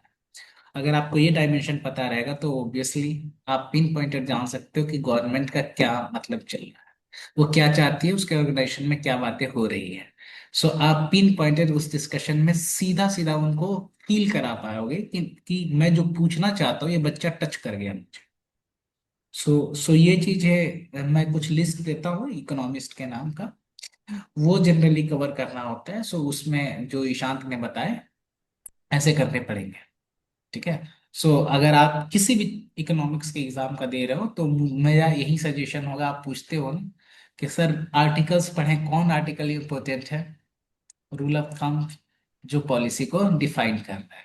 ठीक है, याद रखें। डिफेंड। Yes sir. और कोई कुछ मिस्टेक्स के बारे में बताओ, मिस्टेक्स क्या अवॉइड करना चाहिए। उसके पहले मैं थोड़ा सा एक पिन पॉइंट बताना चाहूंगा, जो इन्होंने बताया कि 10 घंटे कोई नहीं पढ़ता रोबोट के लिए। सो बहुत बार एक क्वेश्चन होता है कि सर मैं इतना घंटे नहीं पढ़ पा रही, मैं इतने घंटे पढ़ रहा हूँ। सो मैंने कितनी बार अपने स्टूडेंट्स को जो मेंटरशिप ले रहे होते उनको मैंने बहुत बहुत स्ट्रिक्टली डांटा भी है इस पे कि तुम्हें घंटे से मतलब नहीं है, तुम्हें क्वालिटी से मतलब है। तुम एक दिन वो में एक प्रोडक्टिव यस सर। टॉपिक तुम निकाल कर दो, मेरे लिए उतना ही सफिशियंट है। एटलीस्ट उसमें तुम्हारे बेस्ट आंसर होने चाहिए, दैट्स ऑल। मुझे ये नहीं चाहिए कि तुम 18 घंटे में यस कुछ नहीं किए हो। मुझे फिजिकल लेबर नहीं चाहिए, यहाँ मेंटल गेम की बात हो रही है। तो तुम्हारे आवाज की बात नहीं है, तुम्हारा ये एफर्ट्स की बात है, तुमने कितना गेन किया, तुम्हारे नॉलेज बेस की बात है, तुमने कितने स्किल सेट सीखे। यस। तुम स्किल सेट 3 महीने में सीख रहे हो कि 6 महीने में सीख रहे हो, मायने ये नहीं रखता, मायने ये रखता है कि तुम स्किल सेट सीख रहे हो। ठीक है, तो ये करना है। ऑल्दो एग्जाम के टाइम ड्यूरेशन से पहले हो जाना चाहिए, बाकी कुछ भी नहीं। So yes sir. मिस्टेक्स का बताओ। Yes sir is like. Yes sir, sir जैसे आपने भी कहा कि तो जो कंसिस्टेंसी है, तो स्टार्टिंग में ऑन एंड ऑफ हो सकती है, बट जो लास्ट फेज रहता है, like 1 or 2 months before phase one, और between the phase one and phase two, until the interview, तो वो फेज है स्प्रिंट का। अर्लियर मैराथन भाग रहे हो, तो आप कहीं पे थोड़ा तेज भागो, कहीं पे स्लो भागो, जब आप पूरे अपना ओवरऑल स्पीड देखते हो वो एवरेज में आता है, तो वो मैटर नहीं करता। बट जो लास्ट फेज है वो आपको स्प्रिंट मानना पड़ेगा। तो फिर like at least 1 month before phase one sprint mode पे आ जाओ, और फिर आप कंसिस्टेंट रहो फॉर द कंटिन्यू। उसके बाद आपका पर डे भी मैटर करेगा। उससे पहले you can go like, you can take 1 or 2 days off after every 2 or 3 days। And sir mistakes, sir मैंने काफी मिस्टेक्स करी, बिकॉज सर अगर starting from the phase one, तो मैं अभी बोलता हूँ मेरी जितना भी स्कोर आने वाला है उससे 5+ was my potential. Like for the interview एक बहुत इंपॉर्टेंट टॉपिक था the output gap, the actual minus the potential output. तो सर जब अगर मैं अपना देखूं, तो माई पोटेंशियल वॉज +5। और वहां पे गलती मेरी कहाँ हुई साइकोलॉजिकली, क्योंकि उस दिन एग्जाम सेंटर में for the phase one time constant किसी बच्चे को फील नहीं हुआ। Paper was on a easier side. और सर इजियर से मतलब ये नहीं होता कि लाइक बहुत इजी हो गया, because again competition is relative. जो 10 क्वेश्चन इजी है वो सबके लिए इजी है, उन 10 क्वेश्चन में कंपटीशन था ही नहीं। तो सर पेपर थोड़ा मेरा जल्दी हो गया था, तो मेरे पास काफी टाइम था, तो मैं एनालाइज कर रहा था क्वेश्चन। तो सर 5 मार्क्स के क्वेश्चन थे, 2 2 मार्क्स के 2 क्वेश्चन एंड 1 मार्क्स का 1 क्वेश्चन, जिसमें मुझे डाउट हुआ। मुझे ऐसे डाउट हुआ कि यार ये आंसर नहीं, इसका आंसर दूसरा होना चाहिए। बट मैं वहां पे ये कंफ्यूज हो गया कि यार मैं अपने फर्स्ट थॉट पे भरोसा रखूं या सेकंड थॉट पे भरोसा रखूं। और I go with my first thought. और एग्जाम सेंटर से बाहर निकला तो मुझे रियलाइज हुआ कि मेरा सेकंड थॉट ज्यादा बेटर था, मतलब सेकंड थॉट मेरा सही था। अगर मैं अपने क्वेश्चन चेंज कर लेता तो मेरा आंसर सही होता और मुझे 5 मार्क्स ज्यादा मिलते। तो सर ये जो मिस्टेक्स है सबसे होती है, एवरीवन इज ह्यूमन बीइंग। तो मिस्टेक्स, कंफ्यूजन इस बहुत कॉमन चीज है। अगर ये आपके साथ हुई है तो स्टिल लाइक आपको उस टाइम ज्यादा नहीं सोचना चाहिए। मुझे यही फील हो रहा है, ऑल तो मैं बहुत सोच रहा था, बट ज्यादा नहीं सोचना चाहिए। और जो ओवरऑल रिजल्ट है वो आपने जो उससे उस 5 मार्क्स से अपार्ट जो आपने किया है उस पर भी डिपेंड करता है। और आफ्टर फेज 1 इंग्लिश का पेपर था, तो मैंने 5 मार्क्स जो गवाए हैं मेरे मिस्टेक से, not because of knowledge gap या फिर नॉलेज कम था, just because of my own mistake, या फिर जो मैं डिसाइड नहीं कर पाया उस टाइम, मैंने उस चीज को अपने पेपर 2 पे रिफ्लेक्ट नहीं होने दिया। बिफोर पेपर 2 मैंने ऐसा सोचा कि लाइक जो हो गया हो गया, अब पेपर 2 पे फोकस करते हैं। तो फेज जो टू का अगर बता आप रहे हो? मिस्टेक कर रहे हो, ये आप फेज टू का बता नहीं रहे हो? Sir sorry, the paper 2, no phase sir one? Paper 1। क्योंकि सर पेपर 1 में भी दो पेपर्स थे, पेपर 1 फेज एंड वन में पेपर ना? 2। हाँ, फेज वन में यस इंग्लिश सर। और तो इसका इकोनॉमिक्स की बात है। यस सर, तो सर मैंने इकोनॉमिक्स में जो मैंने गलतियां करी, तो उसके हम्म, बाद मैं थोड़ा सा टेंशन में था कि यार मेरी गलतियां हो गई। बट सर उसका मैंने इम्पैक्ट पेपर इंग्लिश पेपर में आने नहीं दिया, हम्म। बिकॉज मैंने एक्सेप्ट कर लिया था, ठीक है मेरी गलती हो गई, अब मैं उसको इंग्लिश में कवर करूंगा। तो गलतियां होती है, सबसे होती है। अगर आपसे गलतियां हो गई है तो डिसहार्टेड या फिर कुछ ऐसे लो फील करने की जरूरत नहीं होती, आप उसको कवर करने की कोशिश करो। And regarding phase 2, the time constant, phase 2 में टाइम कंस्टेंट बहुत फील होता है। सिर्फ मैं नहीं, हर एक बच्चे को टाइम कंस्टेंट फील हुआ।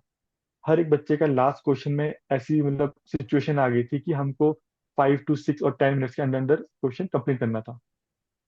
तो फेज 2 के लिए स्टार्टिंग से ही अपना लाइक टाइम अलॉट कर, मतलब कर देना चाहिए कि like I take this minutes for a single question. और फेज 2 में वाइल राइटिंग आंसर कुछ छोटी मोटी चीजें हैं जहाँ पे मिस्टेक अगर ना हो तो ज्यादा बेटर रहती है। लाइक आप वर्ड सिलेक्शन ऑफ वर्ड थोड़ा सोच समझ के रखिए। ऐसे नहीं होना चाहिए लाइक आपने एक वर्ड लिखा, आपने फिर उसको काटा, फिर सेकंड लिख रहे हो, ज्यादा लाइक रिप्रेजेंटेशन ज्यादा खराब नहीं होनी चाहिए। सिंगल 1 2 3 4 मिस्टेक्स पर पेज, लाइक काफी मतलब वो चलते हैं, वो सबसे होते हैं, मुझसे भी हुए थे कहीं। लाइक आंसर लिखते हुए कभी कभी होता है आप एक लाइन लिखते हो, उसको कनेक्ट नहीं कर पाते तो आप उसको काट देते हो। तो अगर आप उसको काट भी रहे हो तो just put a single line. ऐसे बोलते ना, हम करते थे स्कूल में कि बहुत गाढ़ा कर दिया, हौच पौच कर दिया, कलरफुल कर दिया। वैसी चीजें अवॉइड करनी चाहिए। Yes sir. ज्यादा कलर नहीं और करना सर है। उसमें टाइम भी बहुत जाता है। Yes sir.